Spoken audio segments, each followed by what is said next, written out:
All right, good morning, everyone. Thank you. Thank you so much for joining me today on Sunday, November 28th, 2021. Geez, as I was saying before, closer and closer approaching December, getting into the holiday season.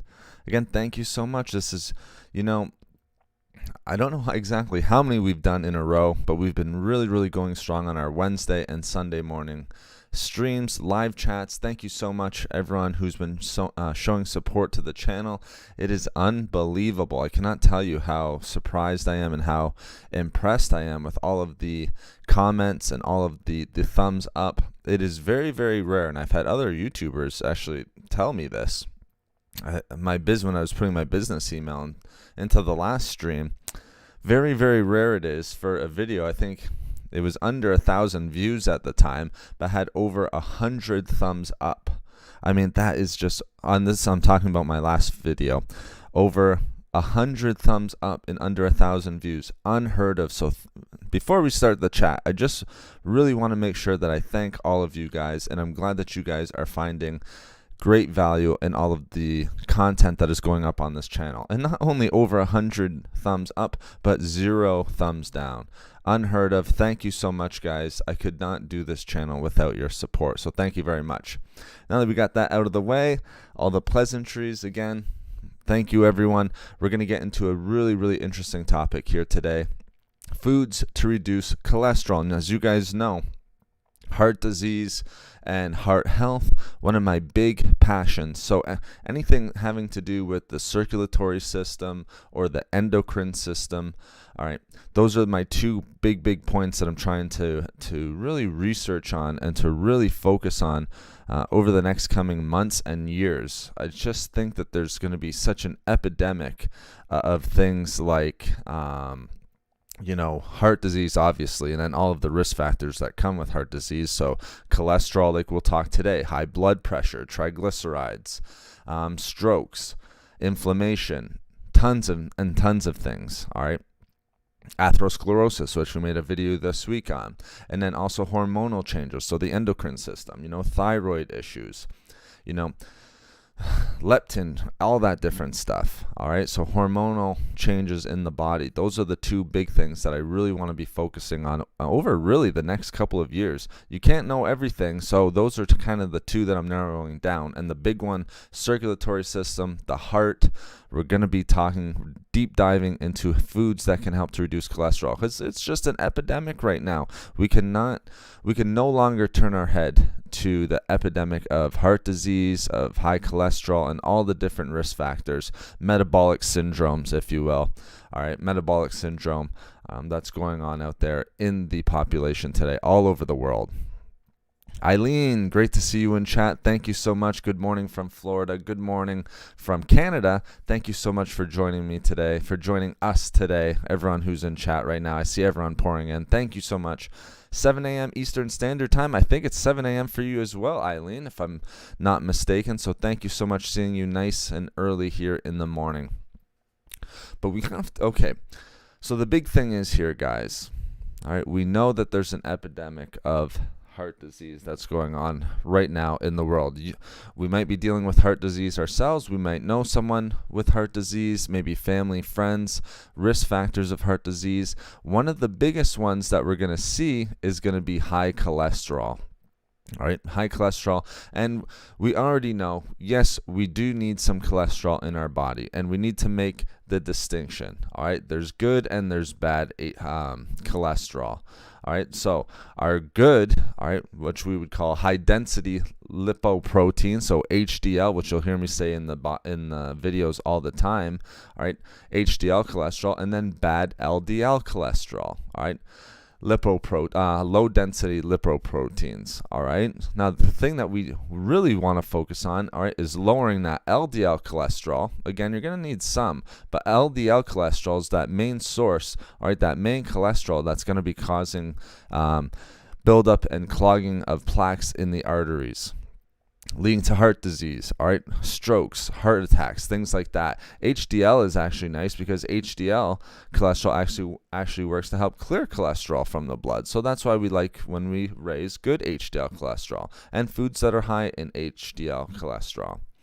All right, so we already know that we do need some cholesterol in the body. All right, and we know that the body does produce cholesterol in and of itself. All right, like I said, cholesterol helps build new cells. All right, it produces hormones. That's what I'm talking about, the endocrine system. All right, and I love reading up on that. And usually, cholesterol is made in the liver, and the body needs it. But we also see more and more individuals, all right, consuming cholesterol entering the body through food. It can be through eggs, through meats, things like that. And then again, we know that increasing, all right, the intake of cholesterol, not a huge change in serum cholesterol levels, all right, it's more of the sedentary lifestyle. Okay, so let's make sure that we distinguish between the two. We have LDL cholesterol, all right, or sometimes you guys refer to me, and most people do refer to it as bad LDL cholesterol, low density lipoprotein, and high density lipoprotein, HDL, all right, cholesterol, known as the good. And then we also know that LDL is the main source of artery clogging plaque. All right, that's why we like foods that can lower, and we'll talk about it today, that can lower LDL cholesterol. And whereas on the opposite side, HDL cholesterol, that high density lipoprotein, is actually going to help clear out the cholesterol. All right, and sometimes even triglycerides. All right, another fatty source in the bloodstream. All right, so, and triglycerides as well, guys. Cholesterol and triglycerides often come hand in hand. All right, fatty deposits in the blood, all right, that are going to be linked to heart disease. Now, thank you so much, Eileen. Yes, 7 a.m. there. Now, if anyone else is in chat, it's great. I'm glad you guys can hear me. Right off the bat, Eileen's coming in saying hello. If there's anyone else in there, all right, listening right now, say hello. Let me know where you're listening from. Let me know what time it is where you're listening from, because we're up nice and early, 7 a.m., all right, ready to go. So just to sum up again, all over the world, heart disease is becoming a major issue. One of the major risk factors of heart disease all over the world is high cholesterol. What we want to try to do is think of some foods, all right, and come up with some foods today that is backed up by studies that can help to reduce cholesterol for us. Now, before we get into the foods, we would be doing ourselves a disservice, and we'd be really lying to ourselves if we thought that we could just add some of these foods without making a lifestyle change. We can add in, because the first one that we'll talk about, I probably want to go over, something like avocados. We'll probably talk about avocados today. All right, foods that can help reduce cholesterol. We'd be lying to ourselves if we didn't make lifestyle changes. All right, if we weren't making lifestyle changes, all right, we can add all of these healthy foods into our diet, all of these cholesterol reducing foods into the diet. But if we're dealing with things like obesity, smoking, all of that type of stuff, all right, we're not going to see a major difference in cholesterol levels. We've already seen this. All right, there's a variety of factors and a variety of lifestyle changes that we can make that can actually help to reduce cholesterol. All right, and those are the changes that we're going to want to make. So let's just go over some of those very, very quickly here, because we need to make these changes before we can start talking about foods that can actually reduce cholesterol. And thank you so much, guys. Geez, I just look over. We've been going for 10, not even 10 minutes, just about 10 minutes, 15 thumbs up. Thank you so much, guys. I really appreciate it. Thank you for showing support. Those thumbs up, all right, and the comments make all the difference in the world for the YouTube algorithm. Major changes to the algorithm right now. So all the thumbs up and all the comments, I really appreciate it. Thank you, guys. So let's go over some of the lifestyle changes here to help reduce cholesterol, and feel free to ask your own questions, guys. All right, I like having it as sort of an open forum where we can discuss and we can talk about different things. All right, I just don't want it just to be me rambling on. If I did, I would just make a 2-hour video on the topic, but this is a live stream. All right, and again, I don't know how many channels do live streams, but in this live stream format, it's very nice to have you guys engaging as well. So, a variety of factors that can affect our cholesterol.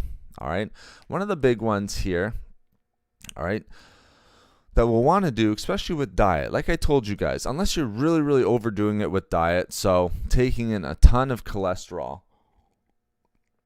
we need to respect, All right, the different types of ones, I'll go over it, fats and carbohydrates and different types of foods that are higher in cholesterol.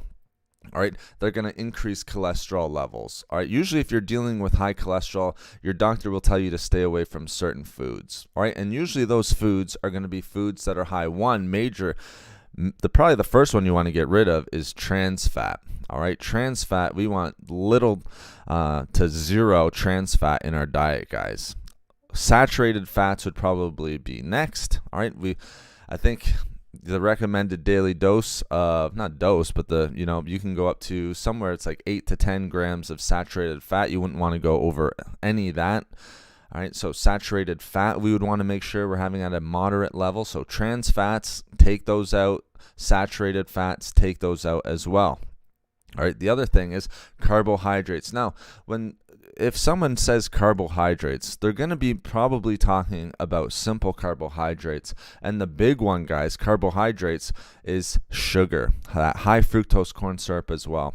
All right, sugar, all right, as we've talked about in some of our other discussions, all right, is one of the main risk factors for heart disease. There's no nutrition in it. It's going to create inflammation, and it's going to help lead to obesity. All right, and obesity is a big risk factor for one, all right, being overweight. All right, it's a risk factor for increasing your cholesterol levels. All right, so not only for heart disease, but specifically for increasing cholesterol levels as well. All right, and raising that bad LDL cholesterol.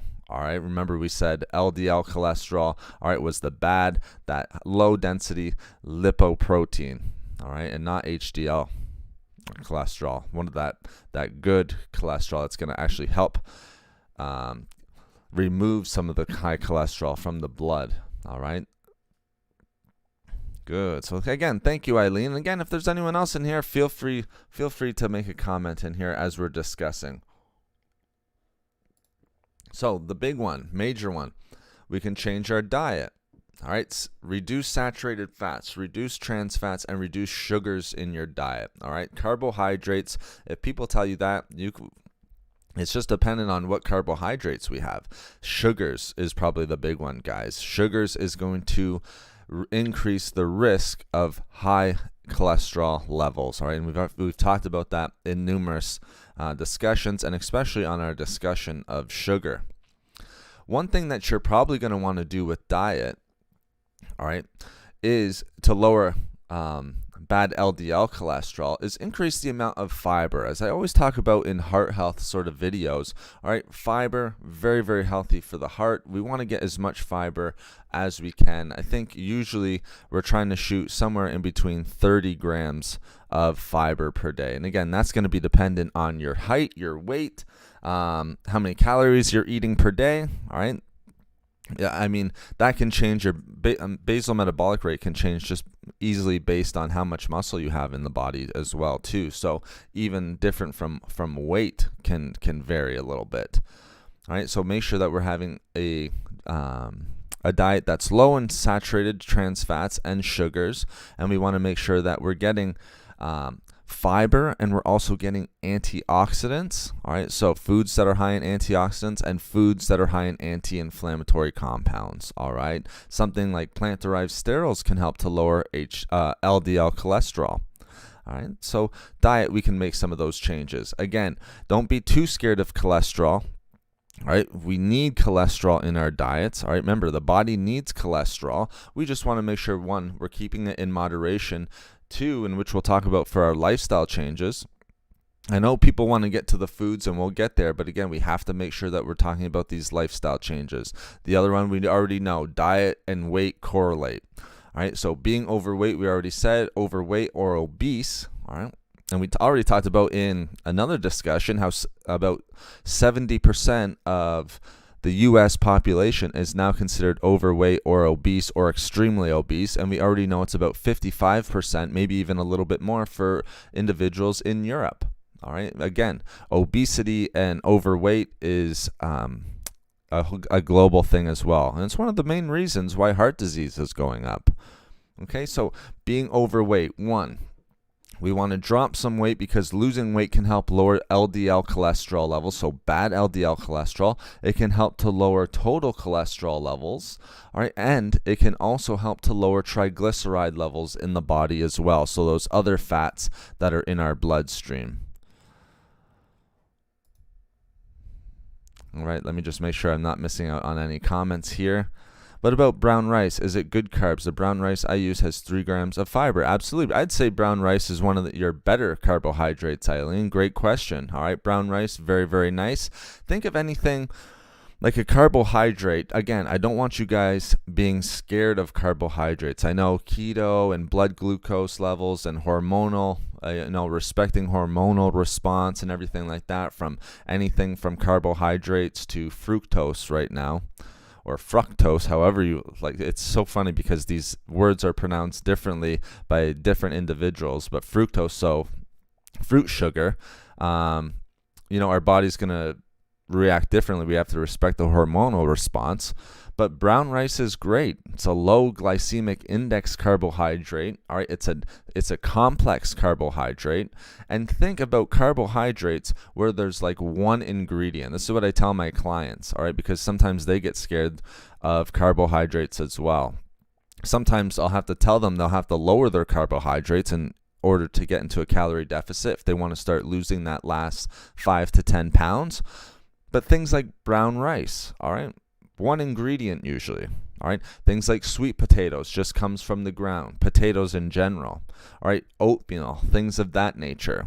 Complex carbohydrates that aren't going to spike your blood glucose levels. Also, like you said, it's going to have more fiber. Sweet potatoes loaded with fiber if you keep the skin on, all right. Brown rice also has tons of nutrients, guys. The carbohydrates that I just mentioned, tons of nutrients. Those simple carbohydrates, devoid of nutrients. So sugar's nothing, all right? It's only going to spike your insulin levels, only going to spike blood glucose. Really, really no benefit to sugars in our diet whatsoever. So brown rice, absolutely good carb. Great question, Eileen. Thank you. Good morning, Kathleen, again from Trinidad and Tobago. Always great to have you in here. Always great to have our friends from Trinidad and Tobago here as well, our U.S. friends. Hope you enjoyed Thanksgiving, Eileen, this week. I enjoyed the football games this week as well. So in Canada, we have ours a little bit earlier, but I hope you had a great Thanksgiving. But yes, good morning, Trinidad and Tobago. Thank you so much for joining us, Kathleen. I really appreciate it. So again, talking quite quickly, we're going over quickly some of the lifestyle changes we need to make before we start adding some of these foods, which we're going to get talking about very, very shortly. All right, so 20 thumbs up. Thank you so much, guys.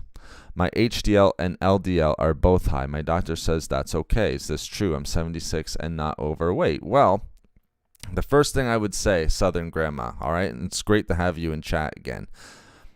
And I see you in comments all the time. It's funny. I know who, when you run a YouTube channel, you remember the names. And Southern Grandma, thank you so much. All right, so HDL and LDL cholesterol are both high. My doctor says that's okay. Is this true? One, for the most... Probably the easiest answer is 1, always listen to your medical practitioner. Now, 2, it's hard to say. It depends how high your LDL cholesterol is, and this is why I say you have to speak with your medical practitioner. I'm not sure how high your LDL cholesterol readings are right now. So again, it's very, very tough to say. We already know, and when it comes to like LDL cholesterol, your optimal cholesterol numbers are, total cholesterol desirable would be under 200. All right, LDL cholesterol less than 100. All right, and it's so hard for me to answer specifically these types of questions just because I'm not sure where you read on that. So, very high for LDL cholesterol would be 190 or above. Near optimal, 100 to 129. All right. If it's borderline, it's 130 to 159. Sometimes doctors have different opinions on what's higher and what's lower. All right. It's not always clear across the board. If he's saying it's okay, then I guess we have to take that as it actually being true, Southern Grandma. But again, you would just want to make sure, all right? And if you're not sure, you can always get a second opinion, but you always want to make sure that you speak with your medical practitioner. And that's the interesting thing too. You bring up a good point. You can have high blood pressure, high cholesterol, and not be overweight. It's sort of a myth, all right, that people who aren't overweight, who are almost even fit, all right. I have some clients who are fit but still have high blood pressure, all right. A lot of the times it's genetic, all right. So people are more predisposed to these conditions, metabolic syndrome, things of that nature. So again, that's why we have to be a little bit careful with what we're eating. We don't want to compound that problem. Question: is it important for people to eat fruits and vegetables according to their blood types? Gregory, that's a great question. I haven't read, that was really, really popular like 10 years ago. All right. A lot of people, like vegetables affecting people different ways, fruits affecting people different ways. I think the important thing is that you're eating, a moderate amount of fruit and getting in good, cruciferous vegetables, really any vegetables, getting them in. Again, you can speak more with your medical practitioner about that. The important thing is that you're getting fibrous fruits in. Berries are a great one. All right. Really, I've never heard of, someone with a different blood type, trying to or having to stay away from blueberry intake. Same thing with like apples or bananas and things like that. I've never read anything myself on someone with a different blood types having to stay away from broccoli or kale or spinach or anything like that. So sometimes we can make it a little bit more complicated than it needs to be. But, blood type eating, I remember reading about like probably 10 years ago, eating for our different blood types and things like that. Haven't heard too much about it lately, so I haven't read up really or even really seen too much on the recent research. But I think the important thing is that you're just keeping fruit in moderation, eating that healthy fruit like blueberries, raspberries, any berries really, and then fibrous vegetables I love like apples, pears, citrus fruits like lemon, grapefruit, things of that nature. Hope that helps answer your question, Gregory, and Southern Grandma.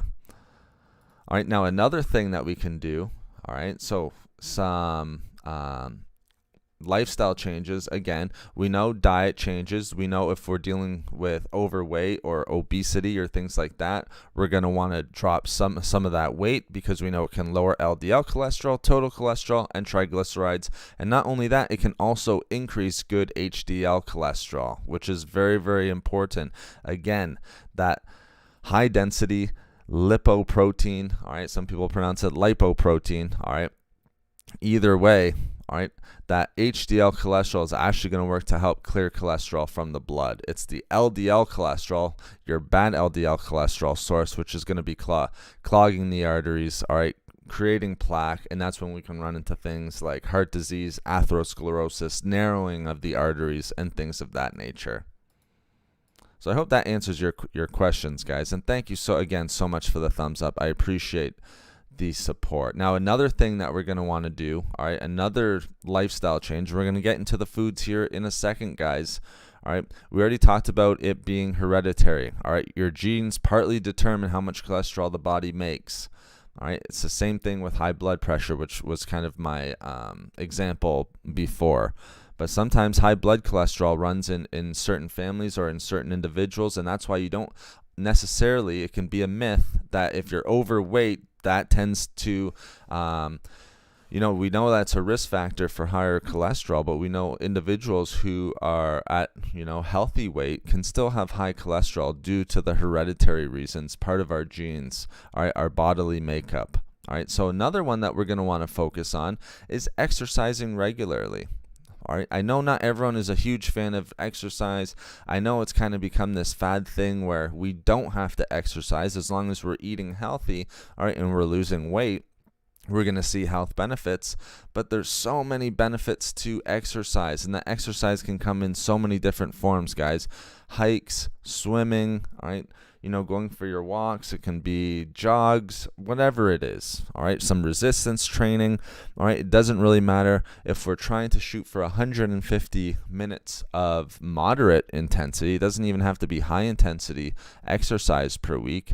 Then we know that we're going to have a good chance of lowering LDL cholesterol and raising good HDL cholesterol. All right. They say that you should try to be physically active 30 minutes every day. Again, you can split it up any way you want, 150 minutes per week, and I would always recommend some resistance training, and that can be with bands or whatever it is, body weight exercises, as long as we're getting some of that resistance training as well. Okay, so thank you so much, guys. That's our lifestyle. All right, and again, we know people are going to be at a little bit of a higher risk with certain medical conditions. All right, things that are going to increase cholesterol levels, hypothyroidism. That's why I've been telling you guys. I've been reading up on the endocrine system. All right, so hypothyroidism, underactive thyroid gland, liver disease, so fatty liver, all right, which is kind of increasing in society right now. So liver disease, kidney disease, things of that nature can also affect your cholesterol levels, all right, and LDL cholesterol and total cholesterol. Okay, so, we need to make sure that, the lifestyle changes we're making, all right, to treat high cholesterol, lower LDL cholesterol, and lower your risk of heart disease or cardiovascular disease. All right, to sum it up, all right, lower cholesterol intake. All right, make sure we're not sedentary, so eat exercise regularly. All right, and even just being more active, just getting outside, walking. All right, a hike. A lot of people at our desks day in and day out are watching TV. All right. Eating a heart-healthy diet, all right? Making sure we're getting those healthy foods, vegetables, moderate fruit, good proteins, healthy fats, complex carbohydrates, and staying at a healthy weight, all right? Those are the big goals. If we're staying at a healthy weight, all right, that's probably one of the biggest ones, all right? So I think you guys are ready to get into some of the foods. All right, so let's talk about some of the foods. And again, thank you so much for the thumbs up, guys. If there's any more question, like Gregory, question, is it important to eat fruits and vegetables according to the blood types? Again, we can just answer that question if you have one. All right, please bring it up, guys. Again, this is one of the major things that I'm passionate about. So please bring up your questions. Again, with Southern Grandma, if your doctor's saying high HDL cholesterol, all right, we want HDL cholesterol to be a little bit higher because that's going to help clear out the cholesterol from our body, all right, especially if you're having high LDL and high total cholesterol, all right. But again, if your doctor's saying that's okay, all right, we have to look at actually how high your HDL and LDL cholesterol actually is. Again, I'm not saying we have to remove all cholesterol from the body. Our body needs cholesterol. It's produced by our liver. All right, so it's naturally produced by the body. We need some of it. We just want to make sure that we don't have high cholesterol, all right, or that we're intaking too much cholesterol. That's the point of the discussion today. It's not to lower HDL and LDL or total cholesterol to zero. Again, we need it. We already said that optimally. We're going to have cholesterol in our diet or in our body. We just need it to be healthy. It's like anything else. So let's talk about some of the cholesterol lowering foods. And again, before we get into those foods, make sure that we take the lifestyle changes seriously, guys. Again, if we're obese or extremely obese, adding in avocados to your diet is not going to do a whole lot to reduce total cholesterol. All right. It's the same thing if we're, eating a diet that's full of saturated trans fats, carbohydrates, that simple carbohydrates like sugars and things like that, not exercising. If we have certain medical conditions, fatty liver disease, kidney disease, and things like that. I know, all right, some people think I repeat myself a lot, but I'm just trying to bring the point in, all right? We need to make sure that we respect and that we're trying our best to make these lifestyle changes as well. And you know what? You're not going to make them all in one day. You're not going to go from eating a healthy diet to exercising to lowering weight to, even trying to take care of, if we are dealing with medical conditions, dealing with those all right off the bat. All right, again, it takes time. It's a marathon. It's not a sprint. I just want to make sure that we remember that, guys. It's a marathon. It's not a sprint. We have to make sure, if we want to make health changes, if we want to reduce cholesterol, we need to make sure that we're doing it over time. It's not going to happen overnight, and it's something that you're always going to want to speak to your medical practitioner about as well, because it can be complex, like we already said. Diet, exercise, weight. All right, hereditary could be caused by other medical conditions. Diabetes is a big one. So let's just make sure that we keep covering all our bases here. Now let's talk about some foods, all right, that are going to help to lower total cholesterol, especially bad LDL cholesterol, because we already know bad LDL cholesterol is linked to a risk of heart disease. All right. We also know that low good HDL cholesterol and high triglycerides are also linked to increased risk. So maybe that's what they're talking about, Southern Grandma. You having high HDL cholesterol, all right, it not being low. The interesting part of your question was the high LDL cholesterol. Maybe it's high. Maybe it's not in the optimal range, but it's in a normal range. So, that's why that's why your medical practitioner could be saying that it's okay. A lot of variables in there. All right, but we know our diet, and this is why we're talking about it. The foods we eat can have powerful effects on our cholesterol levels. All right, so let's get right. Same with the lifestyle changes we just went over. But let's talk about some of the foods that are going to help to, one, regulate and lower cholesterol levels. All right, heart disease, guys, is the world's leading cause of death right now. All right, so it's so important to have these discussions on cholesterol. Right?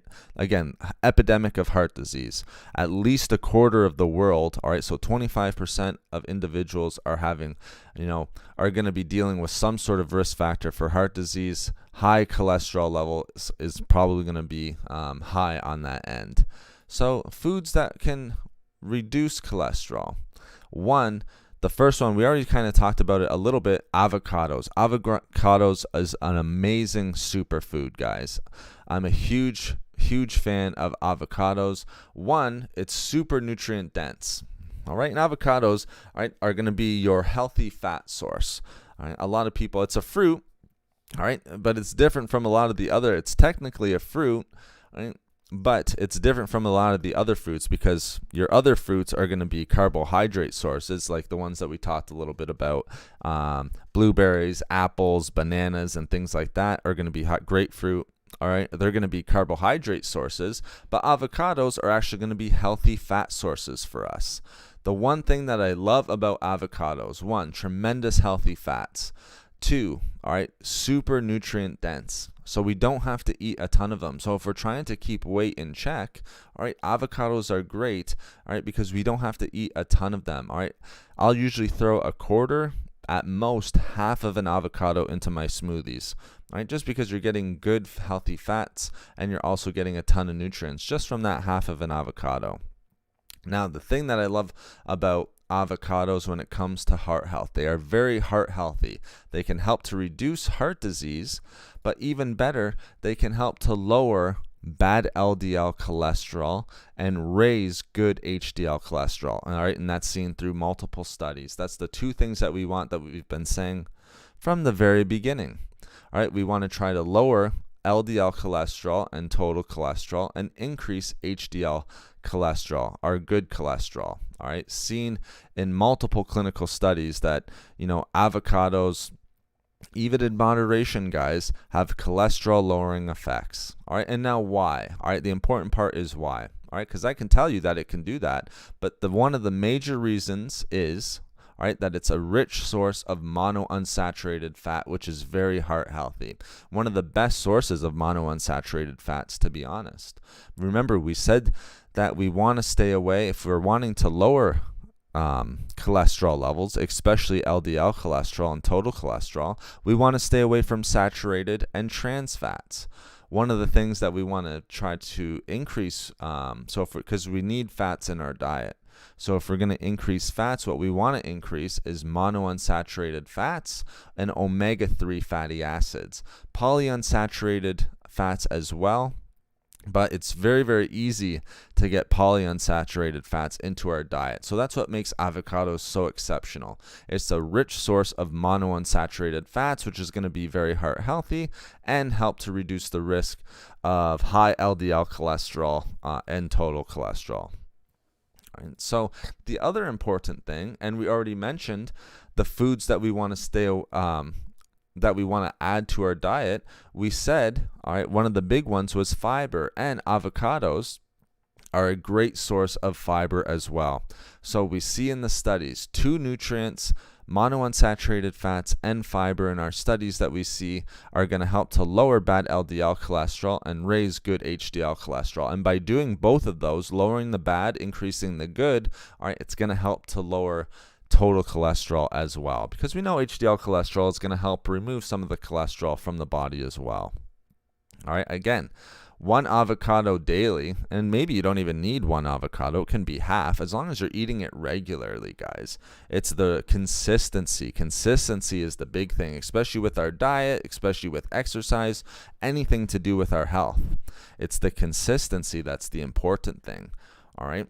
But individuals who are overweight or obese, all right, 2 risk factors for having high, 1, total cholesterol and bad LDL cholesterol, all right, even individuals who were overweight or obese who ate 1 avocado lowered their LDL cholesterol levels more than those individuals who didn't have avocados in their diet. So again, that's huge information because we know the powerful effects that avocados can have on lowering that bad LDL cholesterol. All right, super important. Even if we're dealing with one of the major risk factors for cholesterol, having high cholesterol, even those individuals who are overweight or obese, we saw that they had a lowering of LDL cholesterol. All right, which is just tremendous.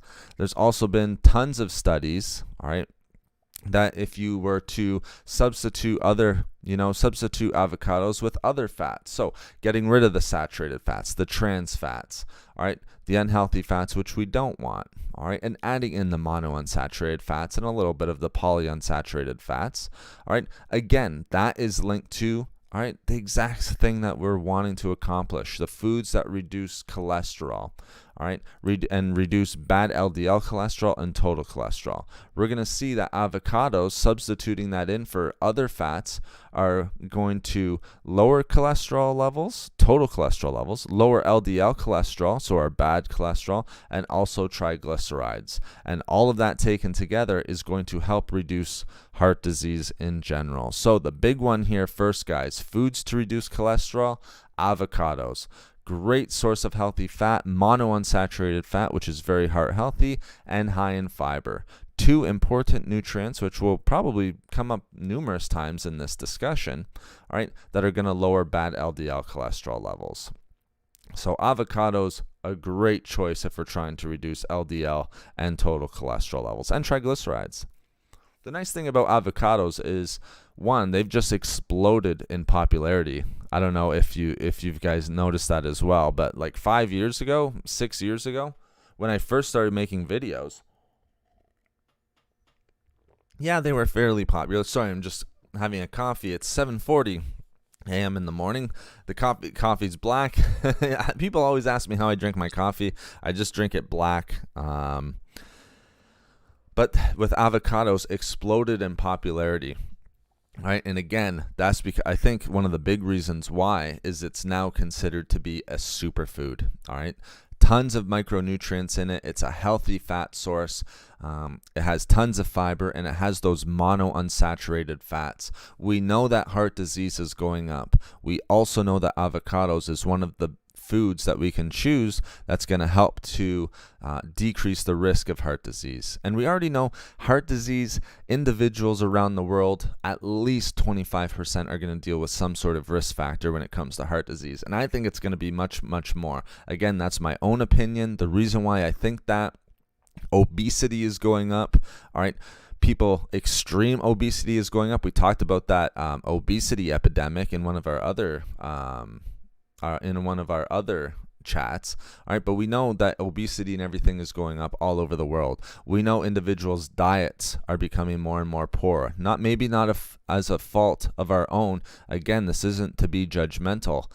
But again, fast food is becoming more readily available. We're living a faster paced life where individuals are grabbing things like frozen foods and canned foods and things of that nature. So what we're doing is we're getting more sodium.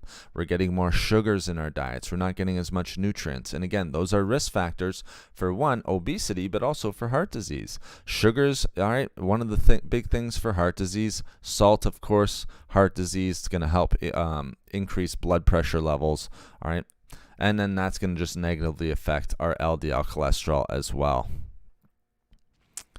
Please speak Marathi. I hope I'm pronouncing that right. I wish I knew Marathi. I apologize that I don't. I only speak a little bit of French and English, so I apologize for that. It would be interesting. One of my goals one time was to learn more languages, but unfortunately this live stream is in English. So avocados, guys, great choice, superfood, one of my favorites. Thank you so much for the 29 thumbs up. It makes a huge difference, guys. Thank you so much for the support. I'm glad that you guys, and I hope you guys, are getting lots of value from this chat. All right, lots of value from our discussion here. So avocados, the big one. All right, if we want, and keep it in moderation. We see in the studies 1 avocado per day. Again, I think you could maybe even get away with half. Again, it's going to be the consistency, adding these foods and eating these foods consistently while making our lifestyle changes. Now, avocados are a great one. All right, let's also talk a little bit about oats. All right, so whole grains and things of that nature, because we already had a nice question from, who was it?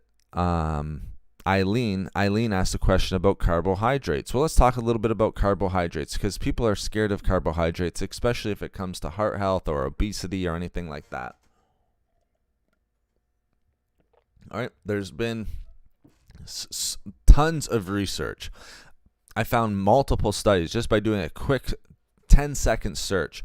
Tons of research, all right, with whole grains and lowering the disease, the risk of heart disease. All right, so that's why I'm telling you guys, we don't have to necessarily be scared of carbohydrates unless you're dealing with, insulin sensitivity and issues like that. All right, I know some people are on a ketogenic diet. All right, but if we want to lower the risk of having high LDL cholesterol, total cholesterol, and things of that nature, we do not necessarily have to be scared of carbohydrates. We just need to make sure we're eating the right ones, as I mentioned before. The nice one, kind of the one that I would recommend to most people, is oats, oatmeal, things of that nature. There's been tons of studies that have shown that even up to 3 servings of whole grains a day decrease the risk of heart disease and stroke, and also cholesterol, by over 20%. So that's a significant decrease, guys. All right, so we know that whole grains can be heart healthy. We know that oats can be heart healthy. They contain vitamins, minerals, all right, antioxidants that we talked a little bit about before in the form of a bunch of different plant compounds, and they're very, very high in fiber. All right, so heart healthy foods that are going to help reduce cholesterol, LDL cholesterol and total cholesterol, and triglycerides as well. The reason why, all right, if I'm going to kind of give my own opinion on, which whole grains would we like to add to our diet, one of the whole grains that's going to help promote heart health, all right, oats are a huge one. And I have oats every single day. I always bring that up just because I like to kind of back up what I'm saying. Oats every day, usually oatmeal, or I'll add oats to my smoothie. Did it last night. All right, I'll always add oats to my smoothie. All right, that's one of the big ones. And it's not a lot. All right, it's like 1/4 of a cup, but I'm making sure I'm getting some in there. Here's the reason why oats are so good.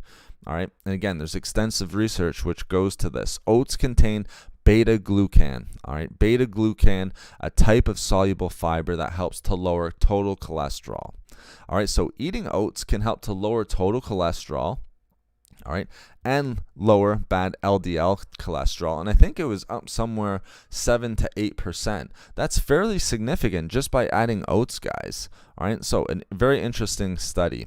So we know that oats are, kind of unique in their ability to contain that type of soluble fiber that you're not going to find in a bunch of different other foods, or even in a bunch of different whole grains, but it contains beta glucan, a nice unique type of soluble fiber, which we see in studies can help lower cholesterol levels, reduce cholesterol, and of note is lowering total cholesterol and bad LDL cholesterol. Not too sure, didn't really find anything on its ability to increase HDL cholesterol, but we know it can lower total cholesterol and LDL cholesterol, all right, in a significant way. So that's why we would want to kind of have oats. Maybe if we're going to have other ones, all right, whole grains we're talking about specifically would be something like barley. All right, barley also rich in beta glucan. That's why I'm saying that would be another good one. So that beta glucan, all right, soluble fiber, which can help to lower bad LDL cholesterol. So, there's tons of carbohydrates out there that can help with lowering cholesterol levels. Again, we just want to make sure that we keep it in moderation. And when it comes to carbohydrates, like we were talking about with Eileen asking about brown rice, we just need to make sure that we're eating the right carbohydrates, complex carbohydrates, which are high in nutrients, good sources of fiber, and things of that nature. All right, so those are important whole grains. Now, another one, fatty fish. All right, you guys hear me talk about omega-3s and everything of that nature. I think at today's day and age, omega-3s are often overlooked, like omega-3 fatty acids. All right, like I said, polyunsaturated fats, omega-6s, things of that nature. They're easier to add to our diet than things like omega-3s or monounsaturated fats. The ratio, we want to keep a healthy ratio of omega-3s to omega-6s.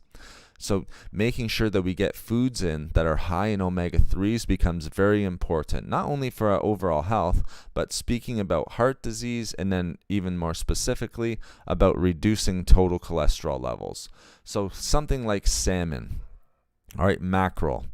Very, very good. All right, salmon and mackerel, those are usually the two, and sardines. Those are the three I bring up because I take a fish oil supplement every single morning. All right, and again, it's not a lot. It's 1 teaspoon of fish oil. All right, I also have walnuts because those are going to have omega-3s as well. But fatty fish like salmon, mackerel, things of that nature, maybe if you take a supplement with those ingredients in it, excellent sources of long-chain omega-3 fatty acids. Okay, so the nice thing about omega-3s and why we need to talk about omega-3s is because omega-3s are going to help not only boost heart health, all right, we talked a little bit about that in heart health discussions, all right, but it's also going to help increase good HDL cholesterol. All right, so it's a lot of times people will ask me, why is it so important? Foods for health. Why is it so important, again, that we add HDL or that we increase HDL cholesterol in our diet while lowering LDL cholesterol? Remember, we need both, right? We don't want to go to zero. But again, increasing good HDL cholesterol is going to lower, all right, and help remove some of that cholesterol from the body as well. So if we're high in LDL and total cholesterol and even triglycerides, all right, that HDL kind of comes in and works as a way to kind of clean up some of that extra cholesterol in there. So good HDL cholesterol, if you're high in those cholesterol levels like LDL, total cholesterol, triglycerides even, all right, it's going to help remove some of that excess cholesterol. So that's why HDL cholesterol becomes so important. All right, but getting those fatty fish, all right, long-chain omega-3 fatty acids from salmon, mackerel, sardines, things of that nature. All right, we also know, all right, and this is long-term studies, all right, very, very good studies, all right. We also know that individuals, all right, who were eating sort of these fatty fishes that were high in omega-3s, all right, some of them had to do with tuna. They're not the best with omega-3s and things like that, all right? But individuals who were eating fish that were high in omega-3 fatty acids also saw a significant decrease in the risk of strokes, metabolic syndrome, a lowering of LDL cholesterol again, things of that nature. All right. Again, the Mediterranean diet, which is very high in fish, sometimes in those fatty fishes as well, can be beneficial for heart health. That's what studies are saying. All right. So we know that these fatty fishes like salmon and things like that, very, very high heart protective benefits. All right. They have certain peptides found in these fish proteins as well that are going to help to reduce total cholesterol and increase heart health. So again, very, very important. I cannot understate how important those omega-3 fatty acids are for us. Again, we need that good ratio of omega-3 to omega-6. It's very easy, and omega-9s. It's very easy for us to get those omega-6s. We need to make sure that we're having good sources of omega-3s as well. Southern Grandma, do you add oats cooked or raw to your smoothie? Very interesting, very good question. Raw, always raw. If I'm going to eat oatmeal by itself, of course, it's going to be cooked. All right, I'll usually add blueberries, all right, and things of that nature. Sometimes walnuts as well, which are also a good source of omega-3s and heart healthy and can reduce cholesterol specifically. But if I'm going to add it to my smoothie, it's a 1/4 cup of raw oatmeal every time, non-cooked. So great question. And then you're going to see in a bunch of different foods that we talk about today, a lot of heart healthy foods that go into my smoothie. It's basically all superfoods, to be honest with you. Kale, spinach, blueberries, so half a banana. What else? We talked about the oats, some healthy fats, avocado, things of that nature. It's like a super smoothie. I'll throw turmeric in there, Ceylon cinnamon. Not a ton, a teaspoon of each of those spices, but very, very heart healthy. All right, very good for cholesterol. Thank you for asking. And we are already at 32 thumbs up. Thank you so much, guys. I really, really appreciate it. You know, just really quick, a quick aside here. Thank you so much, guys, for your support, for coming in. People are pouring in here now as it's getting later in the day. We start early. We start right at 7 a.m. I get up at 5 a.m. to make sure that I'm preparing for these discussions and we're ready to go, all set by 7 a.m. because you guys get the notification the night before. All right. Again, the thumbs up are a great way to support the channel. All of your wonderful comments, a great way to support the channel. Now we've added a join button to support the channel as well. You'll see, hopefully, some people who come in have that nice little badge. They get some perks. We're working on ebooks for individuals who join, all right, and click as a member to join the channel and help support the channel out through that join button. And again, there's options there if you click on that join button, different perks for different tiers. But the join button is a great way to support the channel as well. All right, we also, the other way to support the channel is through Super Chat, the Super Chat function, all right, and things of that nature, which can happen during these live streams as well. So again, if you're getting, and I see the thumbs up going up as I'm talking right now, so thank you so much, guys. I appreciate it. But that join button, having our members, all right, again, extra perks for our members. Be on the lookout for these ebooks, other perks that are going to come to different members. I appreciate everyone who's signed up as a member so far. You know who you are.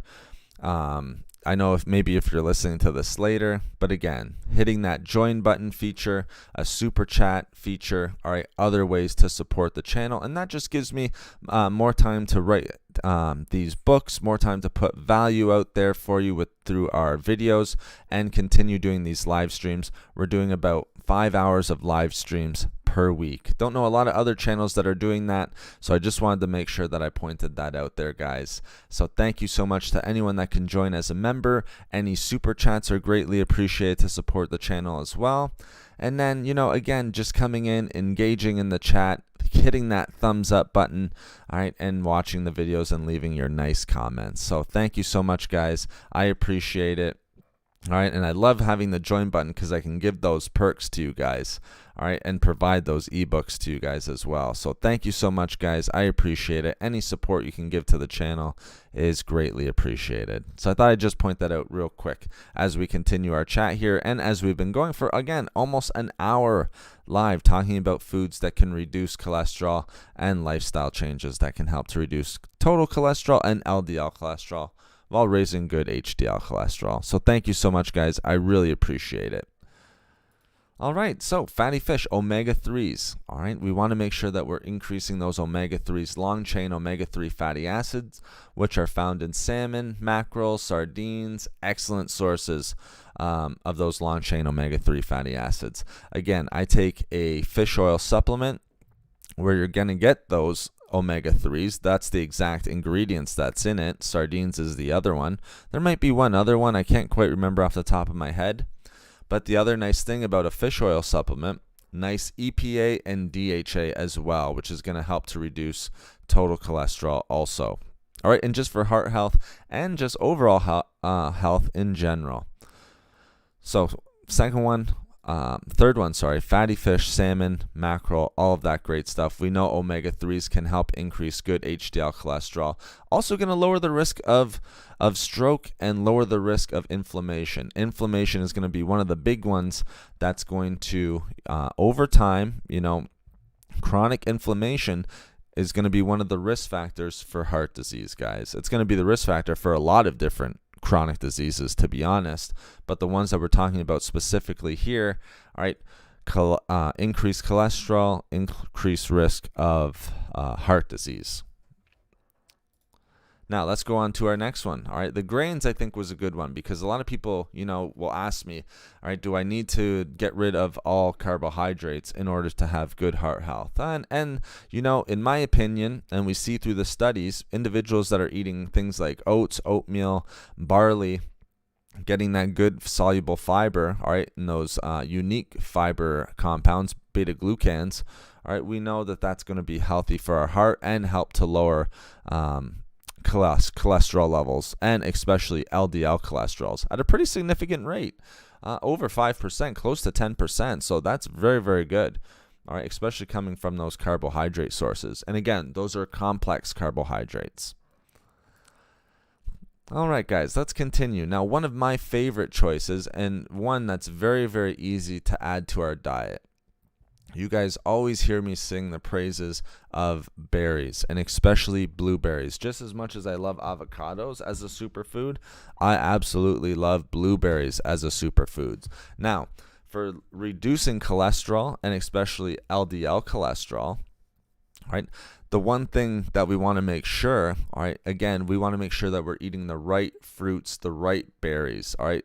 Again, does it have to be blueberries? No, it can be strawberries, it can be citrus fruits, it can be apples. The reason why is because those are going to be rich, again, in soluble fiber and nutrients. And we know through studies, all right, one of the major things to lower cholesterol levels, all right, total cholesterol, is going to be soluble fiber. So things like apples, grapefruit, strawberries, raspberries, blueberries, all of those different things. All right, again, it doesn't just have to be your boring old, same old fruits. All right, you can have variety in your diet, and I want you to have variety in your diet, especially, if you want to reduce cholesterol over time. Again, it's a marathon, not a sprint. We need that variety. You're not going to be able to eat the same thing every single day and be happy on that diet. So one of my favorites, again, is going to be blueberries. Another one can be really any of those berries that I listed. Strawberries, raspberries, blackberries, those are great. Love apples. Pears are another good one that you don't see on a lot of lists, but pears are a great one. All right, just because they're so high in fiber, great in nutrients. All right, but we know that these fruits that are rich, one, in soluble fiber, high in antioxidants, high in anti-inflammatory compounds, all right, one, it's going to encourage the body to get rid of cholesterol, all right, and kind of slowing down, all right, the liver from creating cholesterol. We've already talked about that. The liver creates cholesterol in the body because remember, we don't go to zero when it comes to cholesterol. We need cholesterol in our body, all right, even in our diets a little bit, all right, to be healthy. But it slows down, or especially if we're high, we kind of want that regulating of cholesterol creation from the liver. All right, and these fruits, all right, that in any food really, but especially these fruits that we listed that are high in soluble fiber, will do that for us. The other nice thing is a lot of these fruits, all right, are high in soluble fiber and a unique soluble fiber, just like oats and barley had beta-glucans, a nice unique soluble fiber. These fruits are high in a soluble fiber called pectin.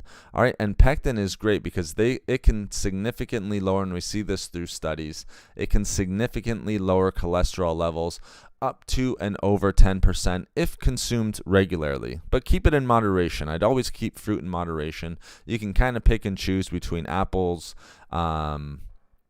pears, citrus fruits, all those berries that I mentioned, but you get that nice pectin soluble fiber. All right, very, very good for reducing cholesterol levels. All right, let's make sure I'm not missing any comments here. Arrington Taylor, thank you very much. Very informative. Thank you. Oh, my pleasure. My pleasure. Like I said, I love having these chats with you guys and being able to communicate in real time. All right, that's the best thing. Can engage with you guys. Susan, thank you so much again for joining us on another live stream. Good morning to you, Susan. Great to have you in here. Thank you so much. I really appreciate it. I appreciate everyone who's in here so much. Thank you so much, guys. And I know for a fact that some FIT members, some people who are able to join, hit that join button and join as a member are in here as well. Big shout out to you. Don't worry, you don't have to to speak and chat or anything like that. If you want to, of course you can, but I know you're in here as well. So big thanks and shout out to you guys also. But thank you everyone for joining, and I hope you're getting a lot of value on our foods to reduce cholesterol discussion. All right, now berries again.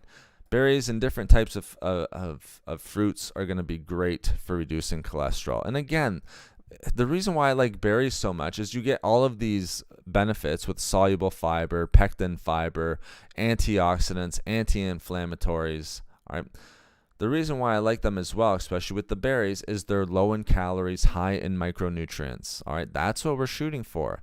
All right, because those are the lifestyle changes we're making, not only to diet, but also to weight. All right, 2 risk factors for high cholesterol, high LDL cholesterol, and heart disease. All right, so you're getting the best of both worlds. Now, we also know with some of these fruits, like grapefruit, apples even, all of our berries, we mentioned 4 of them. All right. They have bioactive compounds in them which are going to help prevent, all right, heart disease and other chronic diseases, but we're specifically talking about heart disease, all right? And we know that these bioactive compounds are going to help prevent heart disease and regulate and reduce bad cholesterol and total cholesterol in the body. All right, and that's through their antioxidants and anti-inflammatory effects. Blueberries are off the charts when it comes to antioxidants. Blueberries, strawberries have a very unique antioxidant, not only fiber, the pectin, but also, like strawberries contains great levels of pectin, but we also know that it has unique bioactive compounds and antioxidants called anthocyanins. All right, so those anthocyanins, very, very potent, a very, very potent antioxidant. So being able to get those anthocyanins into our diet is a great way for reducing LDL cholesterol, total cholesterol, and even those triglycerides. Because remember, those triglycerides do not do us any favors when it comes to clogging the arteries, having fat within the bloodstream, those fatty deposits, which are only going to lead to blockages and things of that nature. Lastly, all right, eating berries and things like that we mentioned before, like grapefruits. Grapefruits I love. They're very underrated citrus fruits. I used to eat half a grapefruit every morning. Haven't really done that in a while just because I'll usually have so much like blueberries or strawberries, but grapefruit was almost like a staple in my diet. And this was years ago, but very underrated. Very underrated citrus fruit. Lemons, same thing. Lemon water, very popular. I know people will sometimes tell me that they're bored or they don't like water. One way to kind of make a little change there is to add some lemon slices to the water. All right, that way you can get a little bit of taste in there. But we know, all right, that these fruits and these berries are high in plant compounds. All right, and again, those plant compounds are very, very important. They're rich sources of plant compounds, which again can not only lower bad LDL cholesterol, but increase good HDL cholesterol. And we want that increase in good HDL cholesterol, guys. That's going to help flush out, all right, and decrease total cholesterol levels. All right, not get rid of all of it, but it's going to regulate cholesterol levels and get rid of some of that LDL, so bad LDL cholesterol and total cholesterol. All right, and that's what we want. So that's why people ask me all the time, why do we want good HDL cholesterol in the body? Well, it has those positive effects on LDL cholesterol and removing total cholesterol from the body. And again, if you guys have any questions or any comments, please feel free to ask. I see we're almost at 40 thumbs up. Thank you so much, guys, for the support. I really appreciate it. But again, I want to add as much value as possible. I know I've been talking about the join button. I know I've been talking about the super chats and everything like that. But I would like if you guys could ask some questions, and that way I can give you some value in that way as well. So if you're enjoying listening or if you'd like to ask some questions, both are just fine with me as long as you're getting some great value.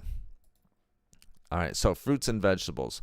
Awesome. Now another great one here, guys, and that cannot go overlooked, and one of my favorite heart healthy foods. Just taking another sip of water actually this time. And again, for our overall health, guys, make sure that we're drinking water. Again, so when we look at the numbers, there's so many people who are chronically dehydrated these days. Make sure we're drinking water if you can.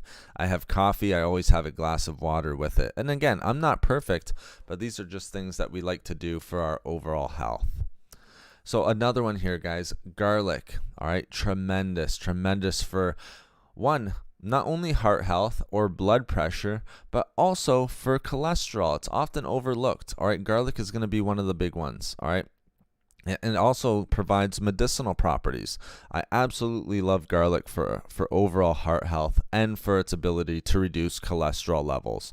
Reduce specifically bad LDL cholesterol and total cholesterol. Now again, we need to go back to the why. Anyone can just read off foods that can help lower cholesterol levels. Sometimes I think the lists are a little bit long. We need to look at the studies. All right. I'm kind of getting these from certain studies that I've accumulated just through making almost 5,000 videos on this channel and doing almost 100 live streams. But again, one, garlic is going to contain a powerful plant compound. One of the most famous and most well-known plant compound in garlic is allicin. All right, allicin, I believe, if I'm not mistaken. All right, that's its main active compound. All right, that main active compound, all right, and as studies are showing, all right, along with those plant compounds, along with the sulfur compounds and everything that comes from garlic and all of its micronutrients and other bioactive compounds and medicinal properties, we see that those individuals who are eating garlic on a regular basis or taking a garlic supplement even, one, not only going to lower blood pressure, but it's going to help those individuals who have elevated levels, all right, of LDL cholesterol. It's going to help to lower total cholesterol levels and help lower bad LDL cholesterol. All right. Its main one is lowering total cholesterol. All right, but you are going to get some of those effects of lowering bad LDL cholesterol as well. So again, garlic is a tremendous choice when it comes to reducing cholesterol and improving overall heart health.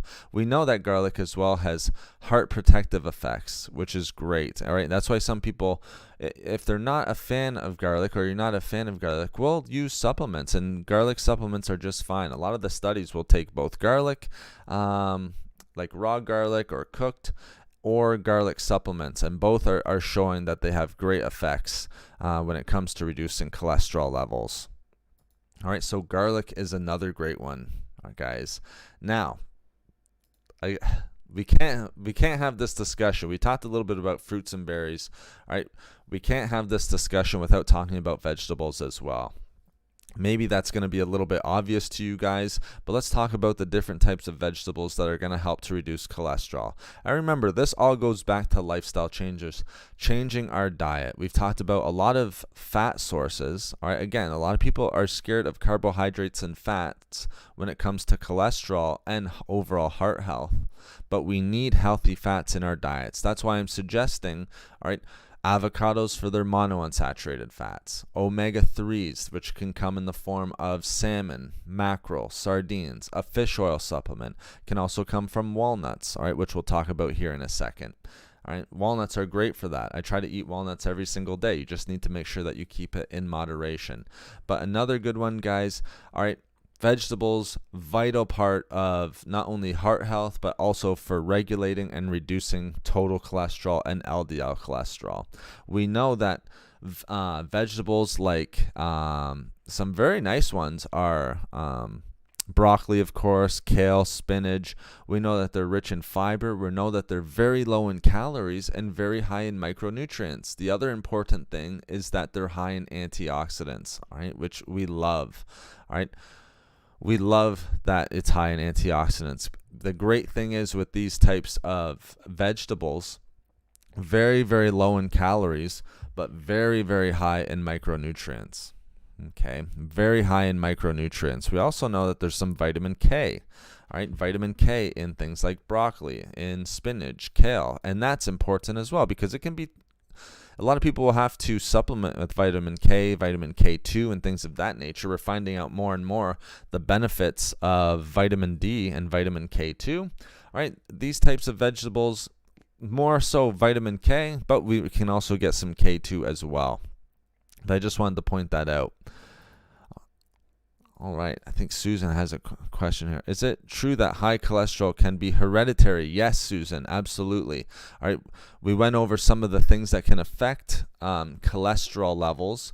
And, we talked about diet, weight, exercise, so living a sedentary lifestyle, having medical conditions like fatty liver disease, diabetes, kidney disease, hypothyroidism.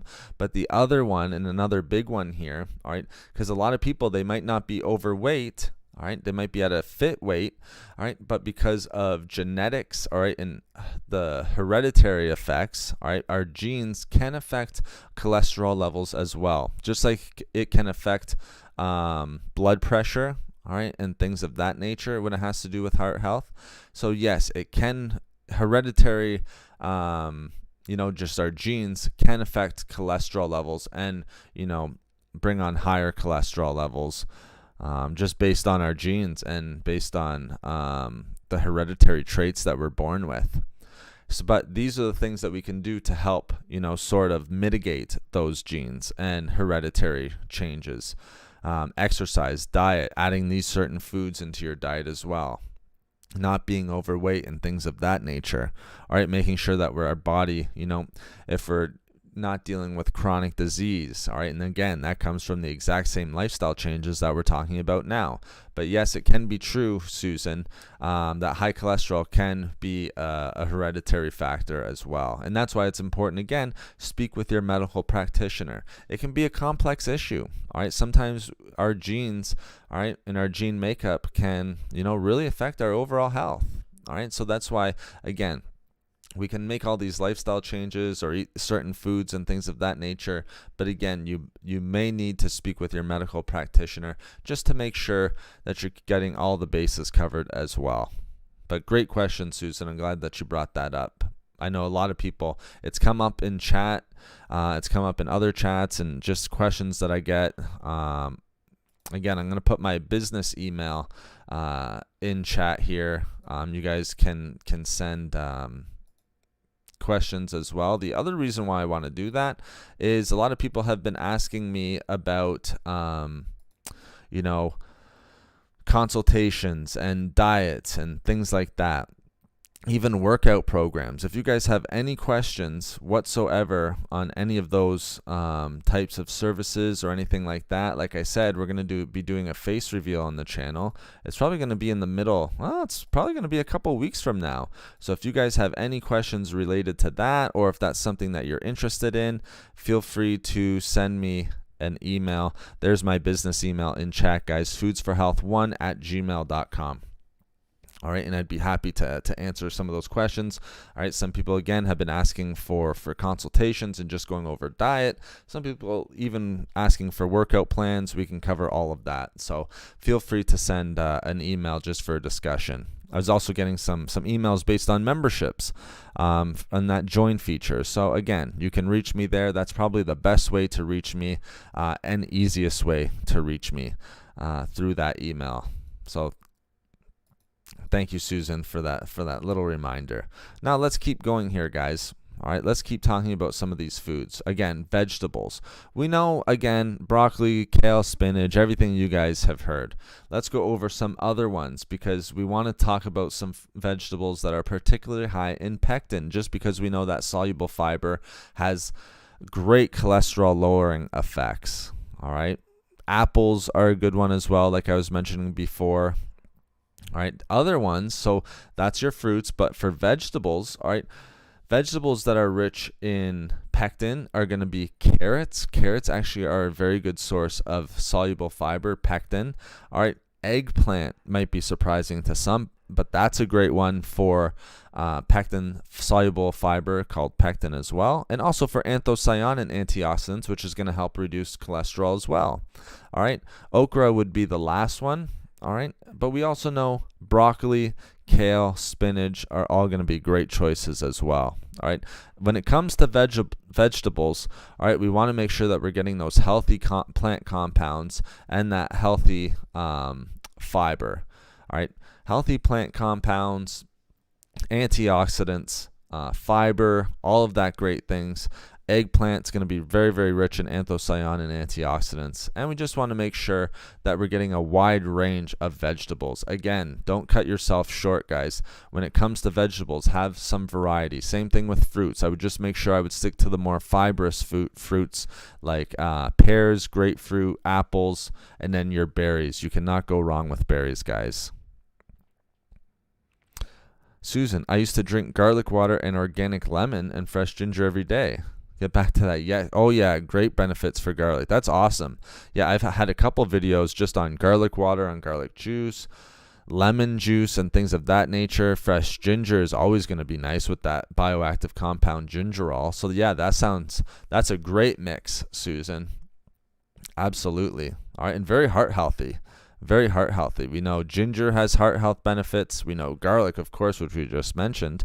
And then if you're going to have the lemon, and you might be doing this as well, but just as to anyone else who's having lemon water, squeeze the lemon into the water if you can. And the reason why you want to do that is because the lemon, all right, any citrus fruit, all right, limes, lemons, if you squeeze some of it in and you get the pulp, guess what you're adding? Pectin soluble fiber. All right, so instead of just throwing the slices in, which is fine too, but if you can squeeze the lemons and get some of that pectin fiber in there, that's a great way to reduce total cholesterol and bad LDL cholesterol. So just a little tip for you guys, squeeze some of that lemon in there. That way you can get the health benefits of pectin fiber as well.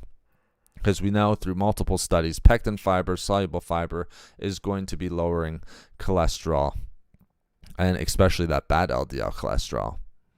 And 39 thumbs up, guys. Thank you so much. We are almost at 40 thumbs up. I love it. I hope you guys are getting great value from this discussion.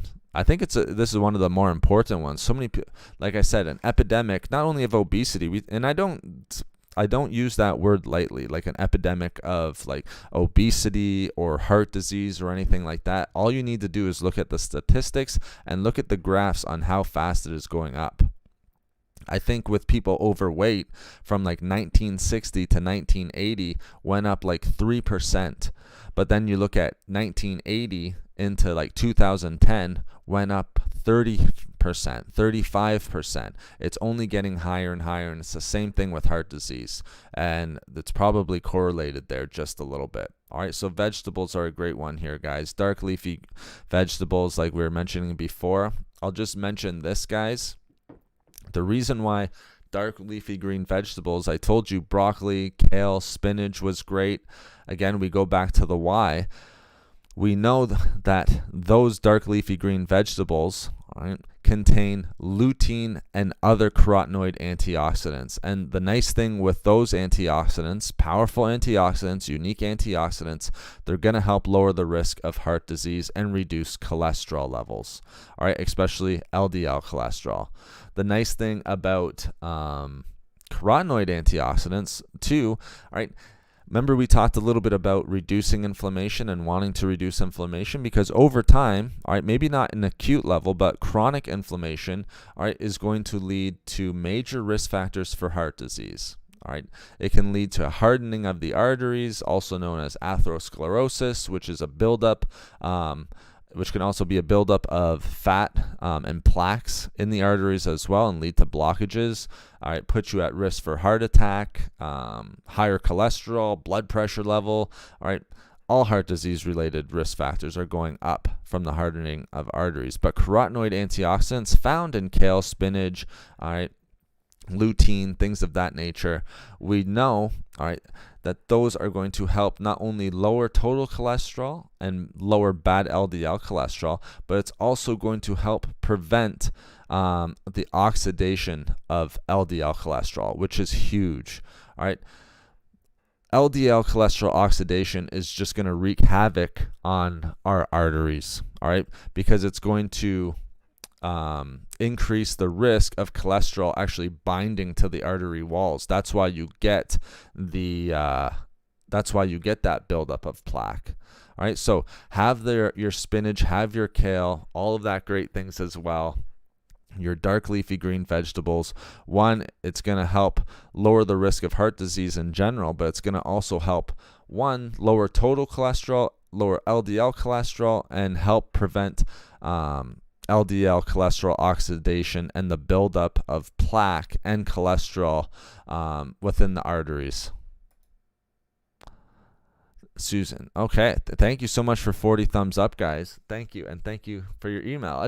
No problem. You guys feel free to email me. Like I said, I was getting lots of emails on consultation questions, on diet questions, on some of the membership questions and the join feature. So no problem with people sending me those emails. As long as we're keeping it to a nutrition and health level, you'll usually get a response from me.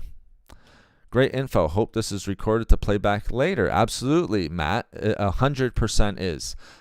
It usually will go up right after I end the stream, but it goes up. It'll definitely be up by tomorrow at the latest. And tomorrow morning, I usually wake up at 5 a.m. and the first thing I do is put it right up. So it will definitely be up, Matt. I'm glad that you're enjoying the info. Thank you so much. And like I said, thank you so much, guys, for the 40 thumbs up. That's amazing. And we've been going for an hour and 20. Thank you so much. And, it can't go without saying, I have to thank the people who joined as members. You guys are helping make, all of you guys, everyone in chat right now, are helping keep this, channel going, these live streams going, and everything like that. But a big shout out and a big perk that I like to have for people who join up as members is a shout out, especially to you guys. If you were in chat, I would have your names. All right. You'd also know because there'd be a badge beside your name as well. But giving a shout out to you guys, I cannot thank you guys enough. But absolutely, this info will be recorded. All right. And of course, it's free to everyone. All right. And again, these live chats will be free to everyone. Come in here, ask your question, free to everyone to be able to go back and listen to after as well. So yeah, those dark leafy green vegetables. I know I went over some of the vegetables, different ones, giving you some variety, because just like I did with fruits and vegetables, you want more vegetables than fruits, guys. I know that's tough. So many of my clients that I work with, they kind of combine fruits and vegetables. You got to keep them separate, though, in my opinion. All right, 2 to 3 max servings of fruits, per day. 2 is nice. 3 you can get away with, especially if it's berries and some of the fruits that we mentioned. With vegetables, 3 at least. And then maybe even up to 6, all right? If you're in between that, that's fine, like 4 or 5, very, very good. But if you can get, 4 or 5 servings of vegetables per day. And some people might think that's tough. All right. But again, if you're having like a smoothie, if you're just adding a little bit of kale or spinach into your meals, a little bit of broccoli, and again, it's not like you have to go from 0 to 1 serving up to 5 servings in one day. You can just gradually over time find out what you like, find out some of those foods that you enjoy, some of the vegetables that you enjoy, and just slowly start to add them. If you're eating like 6 fruits a day, which I do know, from so I'm just reading your comment. I got it from your video. LOL. Susan, what did you get from my video? Sorry. Just trying to I'm just kind of wondering there from your comment. But yeah, I know with a lot of people that I'm doing consultations with, they'll have like 6 fruits a day, like 3 bananas every single day, oranges, clementines. They're very, very high in fructose. Or fructose, some people will pronounce it as, but they're almost the opposite way. All right, so again, we have to remember that fruits are a carbohydrate, and some of them are complex. But if you're having things like grapes, pineapple, mangoes, things of that. Oh, another fruit that I like is kiwi. Kiwi is very nice as well. A lot of people are kind of on the opposite end of fruits and vegetables. You want more vegetables than fruits if you can make that happen. Try your best, guys. Try your best to make that happen if you can, especially when it comes to reducing cholesterol. Now, let's get into some other foods here, guys. All right, some other foods. One that's probably going to be popular here, all right, is going to be nuts and seeds. All right, let's talk a little bit about nut varieties here. Now, give me just 1 second here. I'll be right back. But yeah, thank you so much for the thumbs up, guys. Literally, I'll be less than a minute here. Give me 1 second.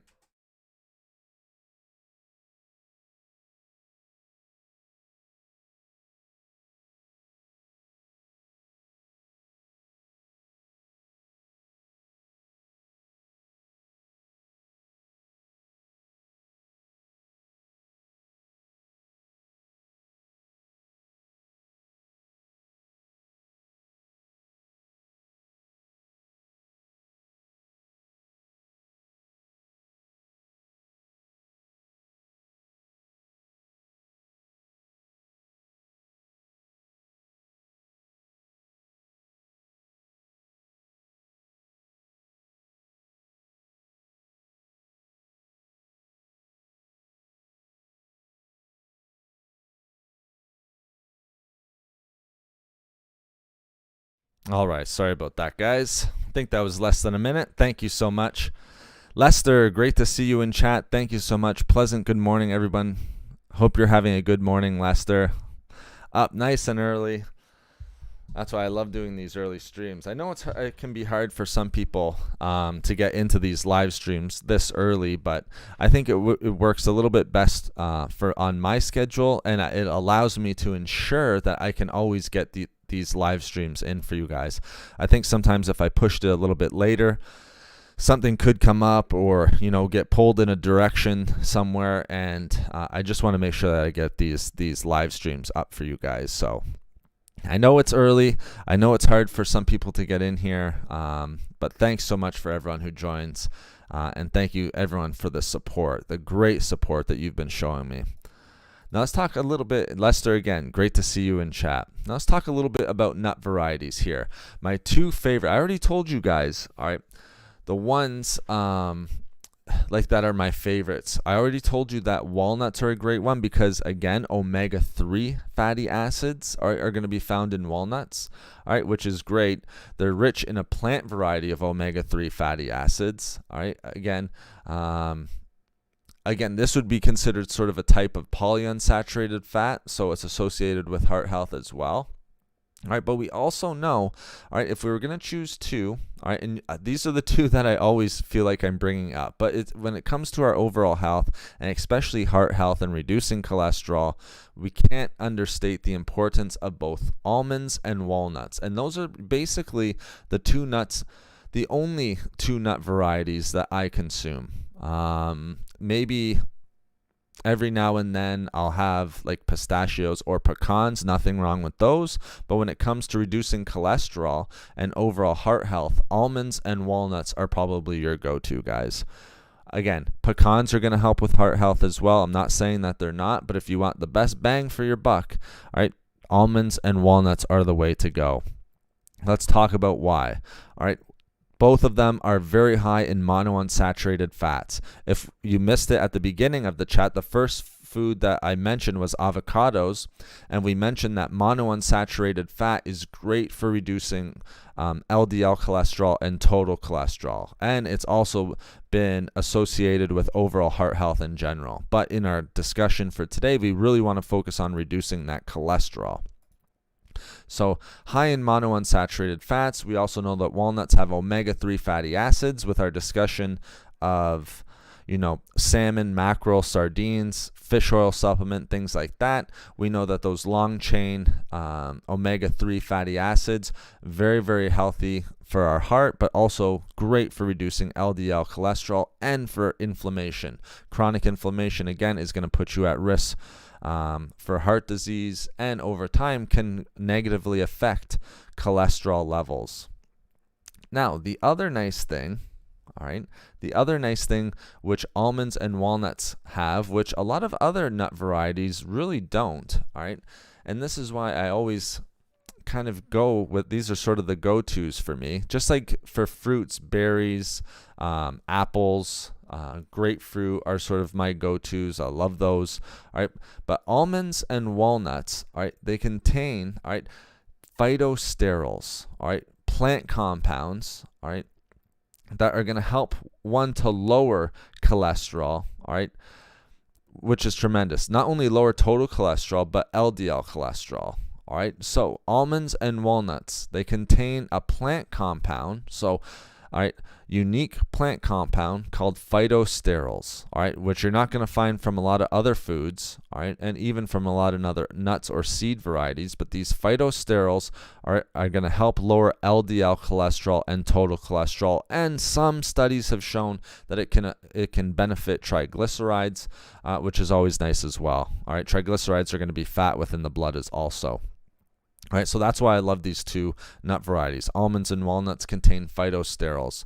All right, we also know, all right, that they're very high in heart healthy nutrients, which again is going to be positive for reducing cholesterol. All right, the two that I always bring up, magnesium and potassium. Yes, all right, those are going to help lower and regulate blood pressure, but we also know it's going to help reduce heart disease risk, and it's going to help to regulate, all right, and lower high cholesterol, LDL cholesterol, sorry. So specifically LDL cholesterol, total cholesterol as well, all right, and it's also going to help prevent LDL cholesterol oxidation, all right, which is very, very important, all right. So it has these two nut varieties, very, very high in magnesium, very high in potassium, which is awesome. All right, great for overall heart health.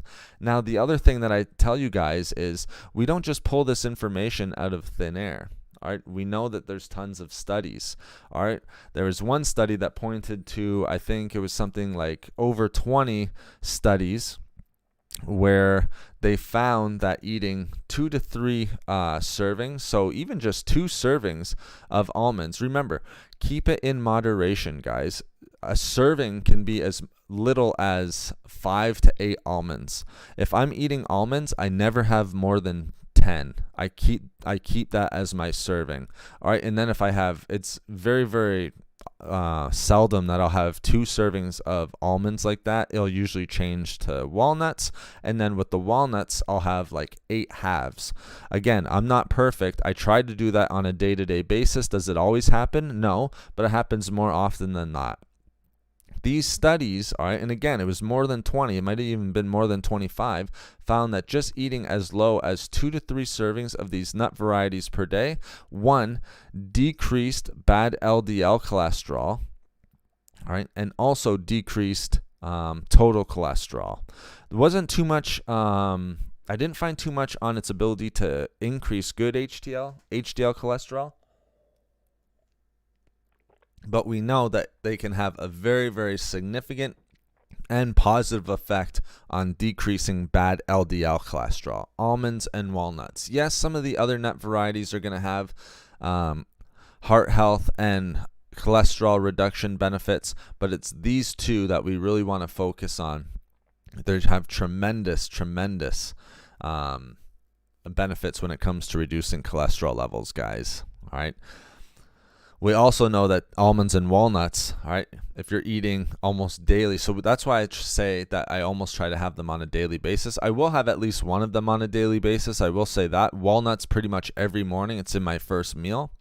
Walnuts, all right, again, significant, from the research, significant lowering of heart disease, all right, almost a third of a percentage of lowering of heart disease. So tremendous benefits when it comes to overall heart health. And thank you. So wow, I don't know if we can hit 50 thumbs up, but wow, we are at 45 right now. Thank you so much, guys. I really appreciate it. So again, have those nut varieties, guys. Almonds and walnuts, if you can make it happen. We also know that almonds are high in an amino acid called L-arginine.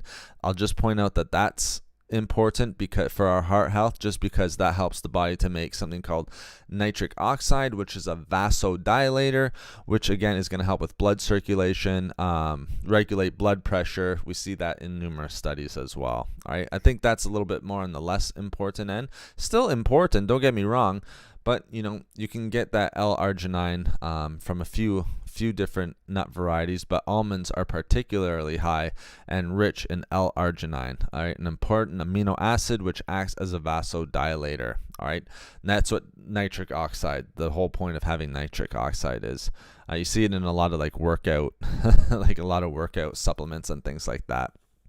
But important to note, if you're going to have nut varieties, almonds and walnuts, great for reducing bad LDL cholesterol, total cholesterol, and again, increasing heart health, but we're focusing on that decrease of bad LDL cholesterol and significant decrease of total cholesterol when it comes to almonds and walnuts. All right, those plant compounds, phytosterols, which are just super important. All right, and omega-3s, we already talked about that as well. Monounsaturated. So let's sum it up here with almonds and walnuts for those who are just coming in.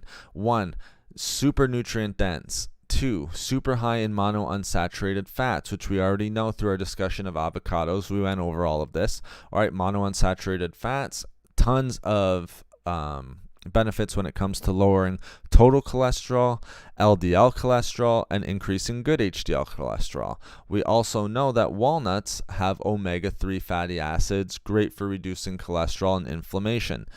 Almonds are going to be high in L-arginine, an important amino acid, all right, that helps the body to make nitric oxide, which can help regulate blood pressure as a vasodilator.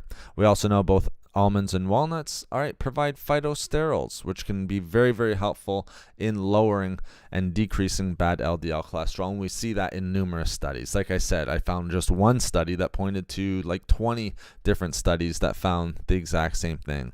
Lastly, also high in magnesium, potassium, and fiber. Also protein, which is going to be heart healthy.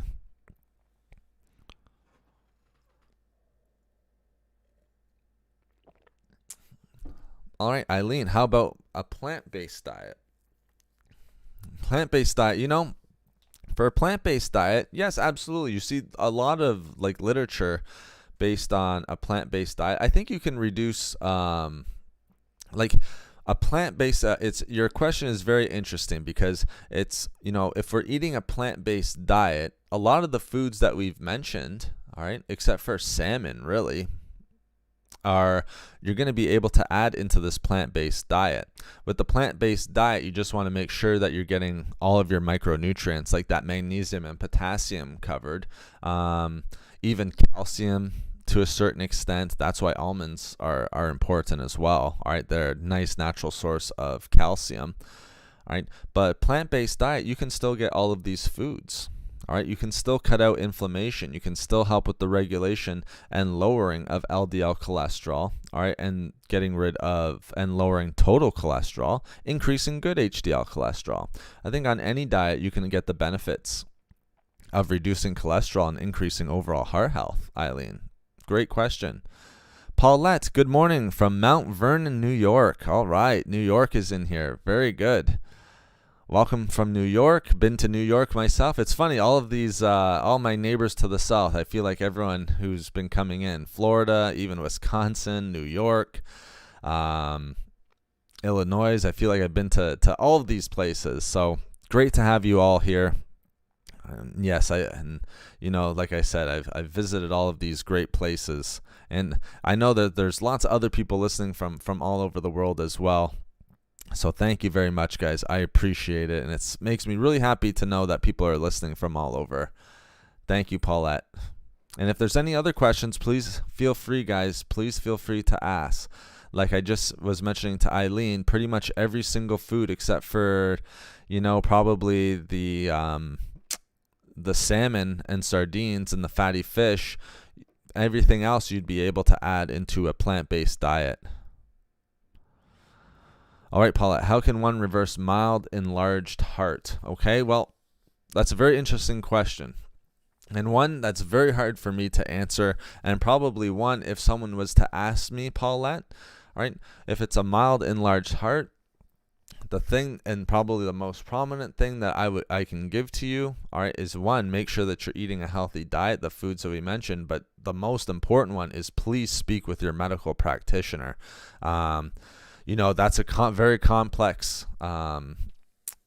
condition that if you are dealing with that's a very complex condition, something, lifestyle changes need to be made, all right, the diet changes need to be made, all right, but sometimes it takes more than that, all right, and sometimes it takes a lot of monitoring to make sure that you're staying healthy with that sort of condition.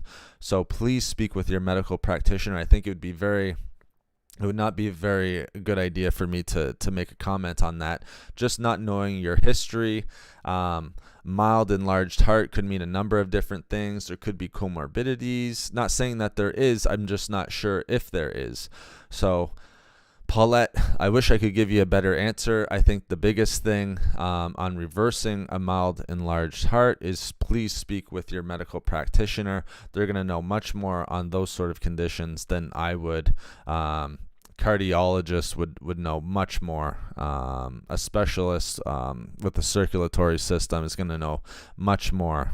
Like I said at the beginning, the circulatory system and the endocrine system are the two major things that I'm focusing on in my study and research right now. But when it comes to issues like that, you need to speak with a medical practitioner. So, Paula, I wish I could give you a better answer, but I think the best answer I can give you is to talk with your doctor with that one. I hope that helps answer the question, Paulette.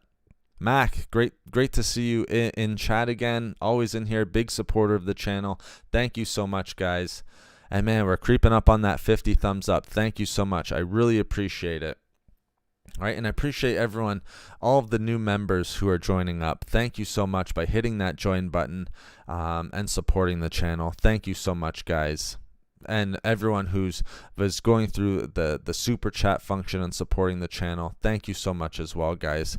It's just telling me that, one, you're enjoying the great value that the channel is providing, or at least I hope that it's providing you. That's my goal every single day, and the daily videos and the streams and everything like that.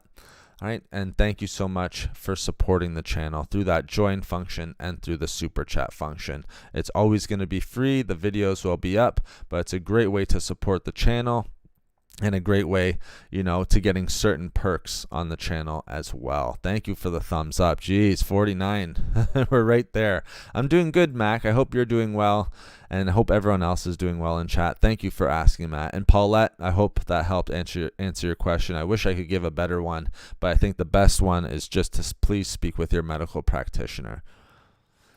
Okay, so we have, if you missed out on some of the earlier discussion, you might want to go back and listen, because we've gone over tons and tons of foods. I can't even think of how many foods, because we've branched off from things like vegetables, where we talked about like 6 different vegetables, maybe even 7. Fruits was one category where we talked about probably like another 7. All right. And those are just 2 categories when we've talked probably about 8 categories, 9 categories at this point. All right. Remember, we want good HDL cholesterol in the body. All right. Good HDL cholesterol. Just make sure that I point out, guys, we're not trying to get to zero when it comes to cholesterol. We need some cholesterol. Cholesterol is actually created in the body by the liver. All right. So we know that we need cholesterol in the body.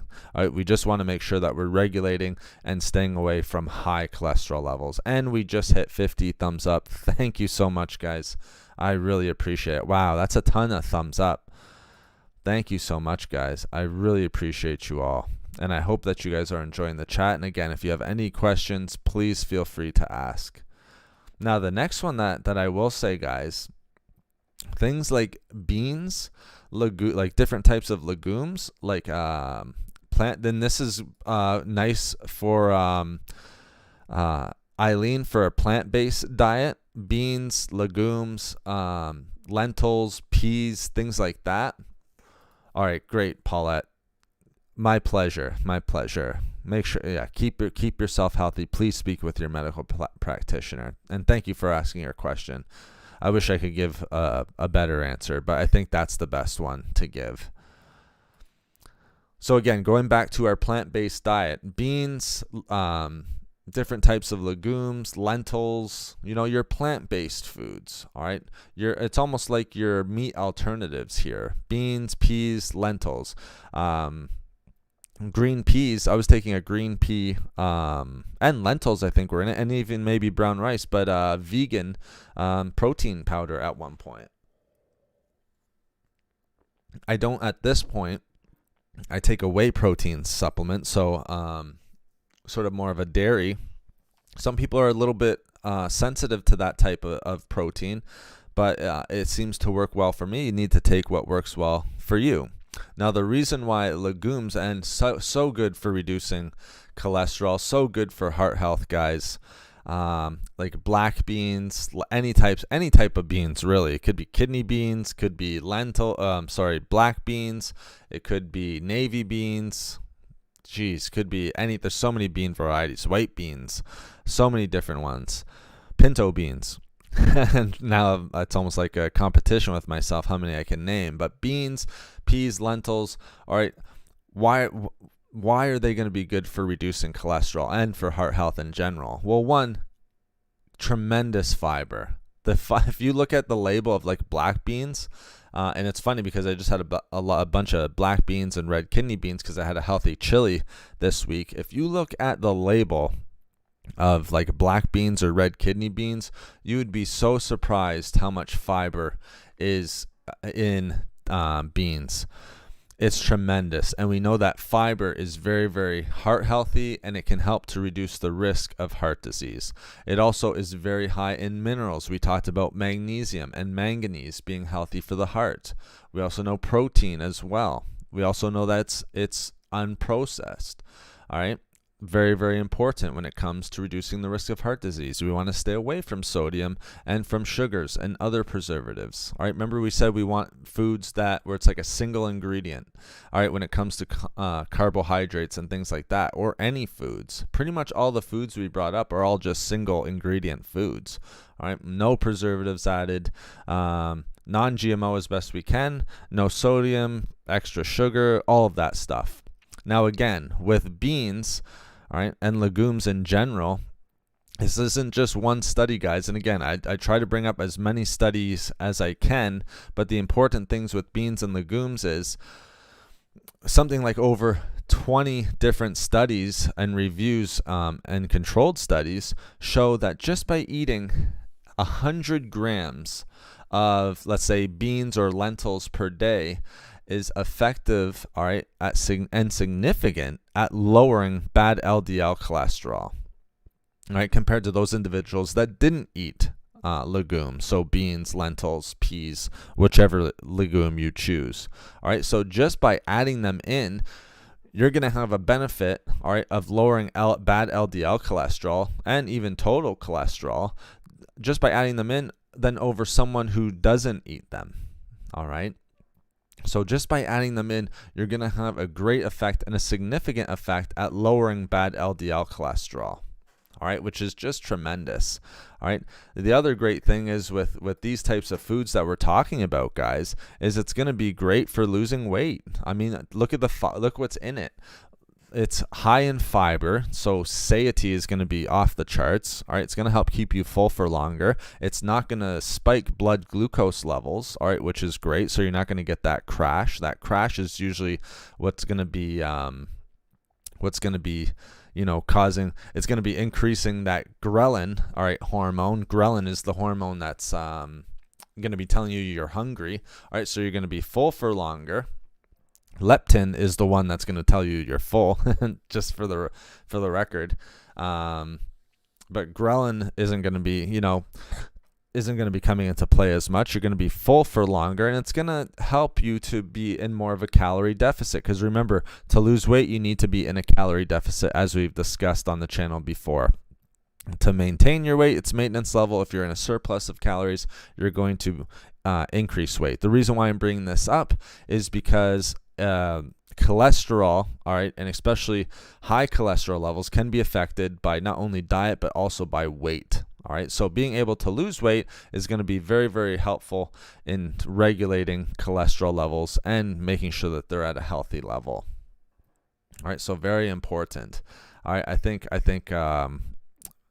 think beans, like black beans, red kidney beans, lentils, some of the better carbohydrates out there, complex carbohydrates, super high fiber, protein, things of that nature. Even the protein's going to help keep you more full, super nutrient dense.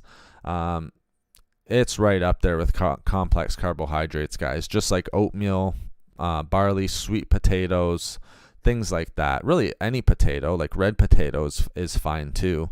Again, single ingredients, right? So just those types of foods. And again, if you guys have any questions, please feel free to ask. I would love to answer them for you. Let's get another one in here, guys. 52 thumbs up. Wow. It's just going up and up. You guys are just smashing that like button. I know that's kind of a cliche to say, but you guys literally are right now.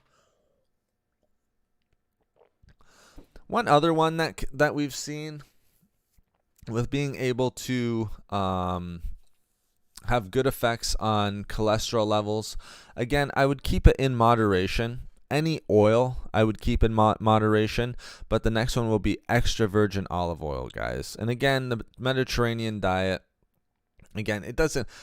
You always see it in studies on the Mediterranean diet and how the Mediterranean diet can be very heart healthy, but you can have extra virgin olive oil on any diet. I'm sure it's very, very popular on a ketogenic diet. It's very, very popular on a well-balanced diet, or for anyone that's vegan or vegetarian or anything like that. You can have extra virgin olive oil in your diet on pretty much any diet, that paleo diet. Right, but a lot of the studies I was finding, it was from Mediterranean diet and things like that. But again, you can have it on any. Just make sure you're keeping it in moderation. The reason why I say that for oils, you can really add up the calories very, very fast. I think in a tablespoon of olive oil, you're getting 13 grams of fat. So if you have 2 tablespoons of olive oil a day, you're getting 26 grams of fat. That's going to add up quickly, especially if all the other fats healthy fats that reduce cholesterol in this discussion, if you're having those as well. And again, you don't need all of them, but let's say you add avocados and some walnuts and some fatty fish. I mean, your fat levels are going to be off the charts. Your calories are just going to be way too high. That's where obesity and becoming overweight and things like that, because you're in a surplus of calories. Right, but there's been some interesting studies on extra virgin olive oil and the reduction of cholesterol. All right, extra virgin olive oil, again, even in moderation, right, is going to help. One, we know can significantly help to increase overall heart health. All right, and reduce the risk of heart attack, reduce the risk of stroke, and things of that nature. But let's bring it back to our discussion on the reduction of cholesterol. All right, what extra virgin olive oil does, all right, again, we're speaking about monounsaturated fats here a lot, monounsaturated fatty acids.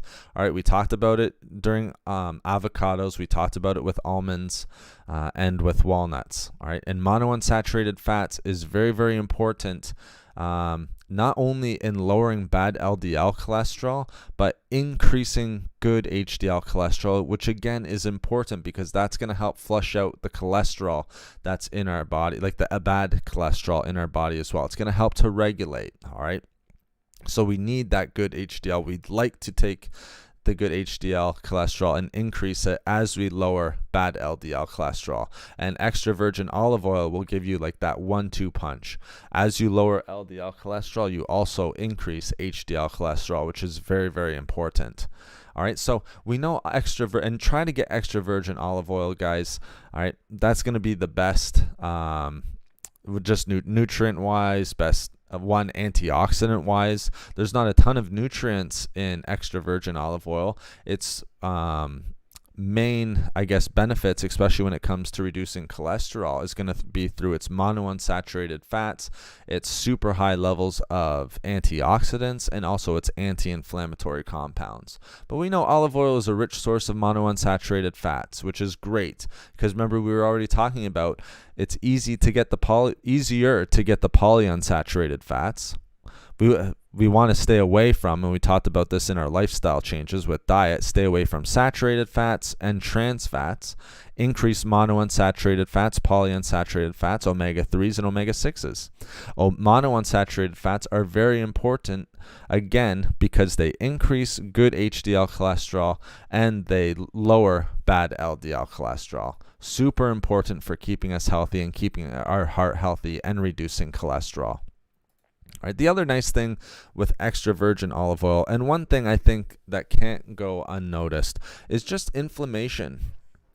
There's just so many inflammatory foods out there right now, and just because of the food choices that we have to make, whether it be sugary foods. I mean, sugar just spikes inflammation in the body so much. Fast foods, high sodium foods, frozen foods, canned foods, all of the different stuff. Baked goods, huge inflammation. What extra virgin olive oil contains is polyphenols. All right, polyphenols, all right, which is great for reducing inflammation, and through that process, all right, through getting a good source of polyphenols, which reduce inflammation, it can even reduce chronic inflammation, can help to reduce the risk of developing heart disease. All right, and through that, all right, reduce cholesterol and reduce bad LDL cholesterol and increase good HDL in the process. So extra virgin olive oil, very nice choice. I think just keep it in moderation, all right, because as you guys know, not a huge fan. Oils are fine, but they can just add up in calories very, very fast. And then again, too much of a good thing can be a bad thing as well. You guys already know I'm not a huge fan of individuals getting their calories through drinking like liquids. Like, I'm not a huge fan of drinking your calories. It just adds up calories way too much. The drinks are, usually loaded with preservatives or added sugar and things of that nature. I even had a client yesterday, we were talking a little bit about grapefruit. So something that we're talking about right now. And then just because it was easier, it was less time consuming, switching from the raw grapefruit to grape juice, or to grapefruit juice. So switching from the grapefruit juice to, switching from raw grapefruit to consuming grapefruit juice and asking if that still gives the same benefits. It just won't. Look at the ingredient list of grapefruit juice. I was shown the label. You can't compare the raw to the grapefruit juice. All right, it's just not the same. Try to stick to the one ingredient as often as possible. What about lemon and lime? Corey, absolutely, great question. Lemon and lime, great. The reason why, all right, especially with lemons, all right, we're talking a little bit about lemon water. A big kind of tip that you'll want to do is squeeze the lemon into the water. The reason why is because lemons contain a soluble fiber, and we've had a huge discussion on how soluble fiber specifically can lower bad LDL cholesterol and reduce cholesterol levels. By squeezing the lemon into the water, you're getting not only soluble fiber, but you're getting a unique soluble fiber which has been shown to have great benefits for reducing cholesterol, called pectin. All right, so lemon and limes, definitely. All right, it's tremendous. So great question. Definitely throw in, lemon and lime. Just make sure you're squeezing them into the water. I hope that helps answer your question, and thank you for asking it. Lester, believe it or not, everything item mentioned this morning is what I got from the grocery store on Wednesday. Wow, just amazing. In fat, I'm eating oats. With raspberries, bananas, and coconut oil. Very nice. That's awesome, Lester. Congratulations. Isn't that awesome? When you're eating healthy, it's amazing the benefits that can come with it, especially with heart health. Heart health, it's so interesting because just through, a little bit of diet change here and there, taking out and avoiding certain foods like sugar, like saturated fat, trans fats, you can make huge changes to not only heart health, but reducing bad LDL cholesterol, reducing triglycerides, reducing total cholesterol, and increasing HDL cholesterol. Just making tremendous changes in there, guys. I want to just point out here, and I'll put it in again in the chat here for you guys. All right. Because I've been getting so many questions. I'm even getting comments right now. All right, the one thing that I want you guys to be aware of, a lot of people are asking for consultations, for workouts and things like that, especially, I think, especially as we're coming to the new year. These are all things that I specialize in, guys, and things that I do on a day-to-day basis. There's going to be a face reveal in the next couple of weeks, probably the middle of December, before Christmas, that's for sure. Where if you are interested in that service, I'd be more than happy to work with you. All right. It's funny because I'm getting the comments right now. So feel free to email me. You can use that business email as long as we stick to nutrition and health. Please feel free to email me. That'd be great. Again, we have the join button feature up there for our members. Thank you to all the wonderful members who joined up as a member and hit that join button and signed up as a member and are now able to get those perks on the channel. Thank you so much. And again, the other way to support the channel is just by all the thumbs up. Look at that. We're at 54 thumbs up, all the great engagements, watching the videos, and then also through the super chat function. So thank you so much, guys. I do appreciate all of the support, and thank you. Big shout out to all of the members. I know you're probably in chat right now. All of the members who joined up as a member on the channel by hitting the join button. So thank you very much, guys, and I hope you got a lot out of this discussion today. So how long did we go for? So just over 2 hours, and just like I said, that's our norm here now, guys. Our norm, 55 thumbs up now. Thank you so much, guys. That's our norm now. So I want to bring as much value as possible. Like I always say, it's all about value. I want you guys to learn as much as you can from these streams, from the videos. We've been doing two live streams a week now. We're getting about 20 hours of live streams per week. All right, where you can come in, ask your questions. You can go back and listen to the streams a little bit later. All right, it's usually up the next day, next morning, less than 24 hours from now. Free to listen to for everyone.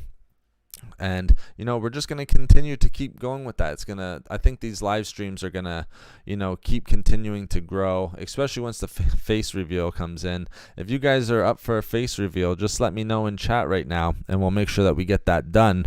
We're already planning on it for the middle of December. You guys just let me know what you think of that. And thank you. You guys are going to get me the 60 thumbs up here in a second. But, we're going to continue to keep going with these 20-hour live streams where we're answering questions in live time. I can actually engage with you guys live and answer your questions. Again, I don't know too many channels that are doing that. Maybe some are, maybe some aren't. I'm not sure. We're doing the videos pretty much every day. if you look at this week and the last few weeks, all right, every day videos have been going up. So I just want to make sure that I keep giving you good content, keep the information coming out there and things that you guys can use on a daily basis, and then we're going to keep growing from there. So thank you so much, guys, for all of the support today. I really do appreciate it. Thank you to everyone who came in nice and early. I know we're starting early on a Sunday, but you guys are here. Eileen, you're here pretty much right from the beginning. I just want to thank Kathleen, Southern Grandma, Gregory, Abe, Arrington, Susan, Matt, Lester, Paulette, Corey. Hopefully I'm not leaving anyone out. I can't go up any higher than that right now, so hopefully I'm not leaving anyone out. But thank you everyone for joining me today. We're at 58 thumbs up. 58 thumbs up. I don't know if I always say this. I can never remember if we actually hit 60 before, but if we could hit 60, that would be amazing.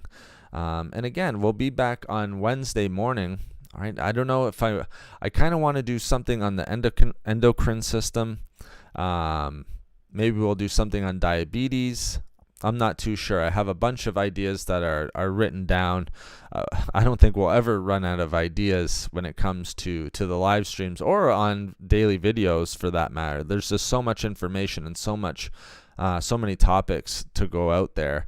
I don't think we'll ever run out. But, it's always great when you guys ask your questions. That way I'm not having to speak the whole time. Rupal, great to see you in there. Just as we're ending, but that's okay, Rupal. Thank you so much. We're just ending the stream right now. 58 thumbs up. Can't believe it. Thank you so much, Rupal. It's great to see you in here. Thank you so much for coming in. And don't worry, the stream will go up on the channel, so just in case you missed it, it'll be back up there, guys. But again, like I said, we'll be back Wednesday. Daily videos coming up here. Thank you to everyone who signed up as a member. Thank you to everyone who is supporting the channel. Jasmine rice, just real quick, Lester. Yep, jasmine rice is great. I think with any rice, as long as, there's so many rice varieties and things like that, just try to stay away from white rice. There's so many healthy varieties. Why choose the one that's devoid of nutrients and that's going to spike blood glucose the most? So jasmine rice I am a big fan of. Yeah, no problem, Rupal. I know you will. You're a big supporter, so thank you very much. I know you'll be here next time. Thank you so much for just coming in. But Lester, no, you can go with jasmine rice, absolutely. Basmati rice, black rice, it's all good. I would just try to stay away. Brown rice, obviously. I would just try to stay away from white rice. You can have it every now and then. There's so many good varieties out there. Stick to the one with all the nutrients and our lower GI. Kathleen, thank you very much for coming in. I appreciate it. You're very, very welcome. Thank you for your engagement and for coming in today. So let's end it there, guys. Thank you for your support. I will speak to you live next on Wednesday. Look out for the next videos that are going to be coming up on the days up leading into Wednesday. Again, daily videos. Again, thank you so much for your support. I hope you guys have a great rest of your Sunday and have a happy and healthy day, and I will speak to you on Wednesday. So again, thank you so much. Have a great day, guys.